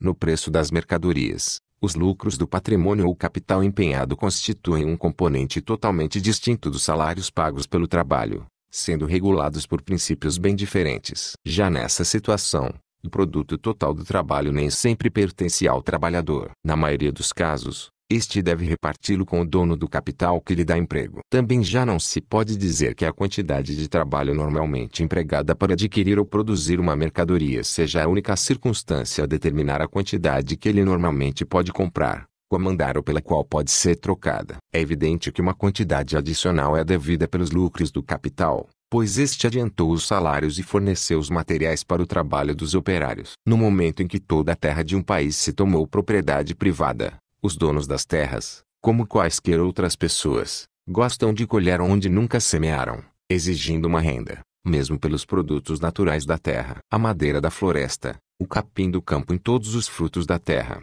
os quais, quando a terra era comum a todos, custavam ao trabalhador apenas o trabalho de apanhá-los. A partir dessa nova situação tem o seu preço onerado por algo mais, inclusive para o trabalhador. Ele passa a ter que pagar pela permissão de apanhar esses bens, e deve dar ao proprietário da terra uma parte daquilo que o seu trabalho colhe ou produz. Essa porção, ou, o que é a mesma coisa, o preço dessa porção, constitui a renda da terra, constituindo, no caso da maior parte das mercadorias, um terceiro componente do preço. Importa observar que o valor real dos diversos componentes do preço é medido pela quantidade de trabalho que cada um deles pode comprar ou comandar. O trabalho mede o valor não somente daquela parte do preço que se desdobra em trabalho efetivo, mas também daquela representada pela renda da terra, e daquela que se desdobra no lucro devido ao empresário. Em toda a sociedade, o preço de qualquer mercadoria, em última análise, se desdobra em um ou outro desses três fatores,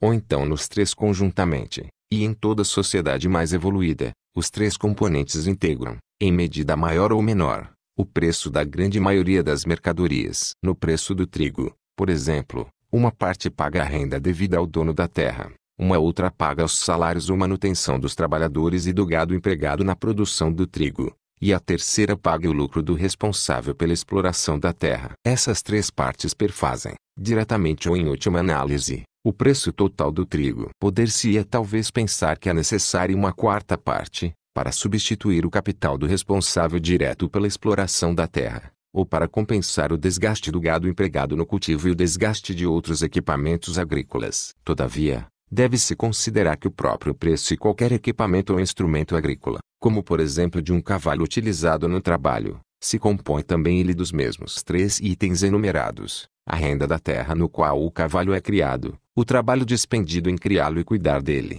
e os lucros do responsável pela exploração da terra, que adianta tanto a renda da terra como os salários do trabalho. Eis porque, embora o preço do trigo possa pagar o preço e a manutenção do cavalo, o preço total continua a desdobrar-se, diretamente ou em última análise, nos três componentes: renda da terra, trabalho e lucros. No preço da farinha de trigo ou de outras farinhas temos que acrescentar ao preço do trigo os lucros do moleiro e os salários de seus empregados. No preço do pão, os lucros do padeiro e os salários de seus empregados. E no preço de ambos, temos que acrescentar o trabalho necessário para transportar o trigo da casa do agricultor para o moinho, e do moinho para a padaria, juntamente com os lucros daqueles que adiantam os salários correspondentes àquele trabalho. O preço do linho em estado bruto desdobra-se nos mesmos três componentes que perfazem o preço do trigo. No preço do tecido de linho, é preciso acrescentar a esse preço os salários do preparador, do fiandeiro, do tecelão, do branqueador, etc., além dos lucros de seus respectivos empregadores. Quanto mais determinada mercadoria sofre uma transformação manufatureira, a parte do preço representada pelos salários e pelo lucro se torna maior em comparação com a que consiste na renda da terra. Com o progresso da manufatura, não somente cresce o volume de lucros, mas cada lucro subsequente é maior do que o anterior, pois o capital do qual provém o lucro deve ser sempre maior. Por exemplo, o capital que dá emprego aos tecelões deve ser maior do que o capital que dá emprego aos fiandeiros, porque esse capital repõe aquele capital com seus lucros, como também paga os salários dos tecelões, e os lucros sempre devem manter alguma proporção com o capital. Nas sociedades mais desenvolvidas, porém, existem sempre algumas mercadorias cujo preço se decompõe em apenas dois fatores: os salários do trabalho e os lucros do patrimônio ou capital, existindo também o número ainda menor de mercadorias em que o preço total consiste unicamente nos salários do trabalho. No preço de peixe do mar, por exemplo, uma parte paga o trabalho dos pescadores, e a outra os lucros do capital empregado na pesca. É muito raro, neste caso, que a renda paga pelo arrendamento da terra também seja um componente do preço, embora isto aconteça às vezes, como exporei adiante. É diferente o caso da pesca fluvial. Ao menos na maior parte dos países da Europa, a pesca de salmão paga uma renda, a qual, embora no caso não se possa propriamente denominá-la renda por arrendamento de terra, faz parte do preço de um salmão, tanto quanto os salários e o lucro. Em algumas regiões da Escócia, certas pessoas se ocupam com juntar, ao longo da praia, essas pedrinhas variegadas comumente conhecidas sob o nome de Scotch Pebbles. O preço que o canteiro lhes paga é simplesmente o salário de seu trabalho. No caso, nem a renda da terra nem o lucro fazem parte do preço. Entretanto, o preço total de uma mercadoria ainda deve, em última análise, constar de algum dos três componentes citados, ou dos três conjuntamente, visto que tudo o que restar desse preço total, depois de pagos a renda da terra e o preço de todo o trabalho empregado em obter a matéria-prima, em fabricar a mercadoria e levá-la ao mercado, necessariamente será o lucro de alguém. Assim como o preço ou valor de troca de cada mercadoria especifica, considerada isoladamente, se decompõe em algum dos três itens ou nos três conjuntamente. Da mesma forma, o preço ou valor de troca de todas as mercadorias que constituem a renda anual completa de um país, considerando-se as mercadorias em seu complexo total, deve decompor-se nos mesmos três itens, devendo esse preço ser dividido entre os diferentes habitantes do país, ou como salários pelo trabalho, como lucros do capital investido, ou como renda da terra. Assim sendo, o que é anualmente obtido ou produzido pelo trabalho de cada sociedade, ou, o que é a mesma coisa, o preço total disso, é originariamente distribuído entre alguns dos membros da sociedade. Salários, lucro e renda da terra. Eis as três fontes originais de toda a receita ou renda, e de todo o valor de troca. Qualquer outra receita ou renda provém, em última análise, de um ou de outro desses três fatores. Todo aquele que aufere sua renda de um fundo que lhe pertence necessariamente aufere de seu trabalho, de seu patrimônio ou de sua terra. A renda auferida do trabalho denomina-se salário. A renda auferida do patrimônio ou capital, pela pessoa que o administra ou emprega, chama-se lucro. A renda auferida por uma pessoa que não emprega ela mesma seu capital, mas o empresta a outra, denomina-se juros ou uso do dinheiro. É a compensação que o tomador paga a quem empresta, pelo lucro que pode auferir fazendo uso do dinheiro. Naturalmente, uma parte desse lucro pertence ao tomador, que assume o risco e arca com o incômodo de empregar o dinheiro, e a outra parte pertence a quem faz o empréstimo, proporcionando ao tomador a oportunidade de auferir seu lucro. Os juros do dinheiro são sempre uma renda derivativa, a qual, se não for paga do lucro auferido do uso do dinheiro, deve ser paga de alguma outra fonte de renda, a não ser que talvez o tomador seja um esbanjador que contrai-o na segunda dívida para pagar os juros da primeira. A renda auferida integralmente do arrendamento da terra é denominada renda fundiária, pertencendo ao dono da terra. A renda do arrendatário provém em parte de seu trabalho e em parte de seu capital. Para ele, a terra é somente o instrumento que lhe permite ganhar os salários de seu trabalho e tirar lucro de seu próprio capital. Todas as taxas, impostos, e toda a renda ou receita fundada neles, todos os salários, pensões e anuidades de qualquer espécie, em última análise provém de uma ou outra dessas três fontes originais de renda, sendo pagos, direta ou indiretamente, pelos salários do trabalho, pelos lucros do capital ou pela renda da terra. Quando esses três tipos de renda pertencem a pessoas diferentes, são distinguidos prontamente, mas quando pertencem os três à mesma pessoa, por vezes são confundidos entre si, ao menos no linguajar comum. Uma pessoa que cultiva uma parte de sua própria terra, depois de pagar as despesas do cultivo, deve receber tanto a renda que cabe ao proprietário da terra quanto o lucro de quem a explora. Tal pessoa propende, porém, a considerar como lucro os ganhos todos, confundindo assim a renda da terra com o lucro. Ao menos no linguajar comum. Estão nessa situação a maioria dos nossos plantadores norte-americanos e da Índia Ocidental. A maior parte deles cultiva sua própria terra, razão pela qual raramente ouvimos falar da renda dessas terras, mas com frequência ouvimos falar do lucro que elas produzem. É raro os agricultores empregarem um supervisor para dirigir as operações. Geralmente eles também trabalham muito com as próprias mãos, cultivando, arando, passando a grelha, etc. Por conseguinte, o que resta da colheita, após pagar a renda da terra, não somente deve restituir-lhes o patrimônio ou capital empregado no cultivo, juntamente com seu lucro normal, mas deve também pagar os salários que lhes são devidos, como trabalhadores e como supervisores. E no entanto, tudo o que resta, após pagar a renda da terra e restituir o capital empregado, é denominado lucro. Ora, evidentemente os salários representam uma parte desse todo. Economizando esses salários, necessariamente o arrendatário irá ganhá-los. Aqui, portanto, os salários são confundidos com os lucros. Um manufator independente, que tem capital suficiente tanto para comprar materiais como para manter-se até poder levar seu produto ao mercado, deve ganhar tanto os salários de um trabalhador contratado por um patrão quanto o lucro que o patrão realiza pela venda do produto do trabalhador. E no entanto, tudo o que esse manufator independente ganha é geralmente chamado de lucro. Também nesse caso, os salários são confundidos com o lucro. Um horticultor que cultiva pessoalmente sua própria horta desempenha ao mesmo tempo duas funções: proprietário da terra, responsável direto pela exploração da terra, e trabalhador. Consequentemente, seu produto deve pagar-lhe a renda que cabe ao primeiro, o lucro que cabe ao segundo e os salários que cabem ao terceiro. No entanto,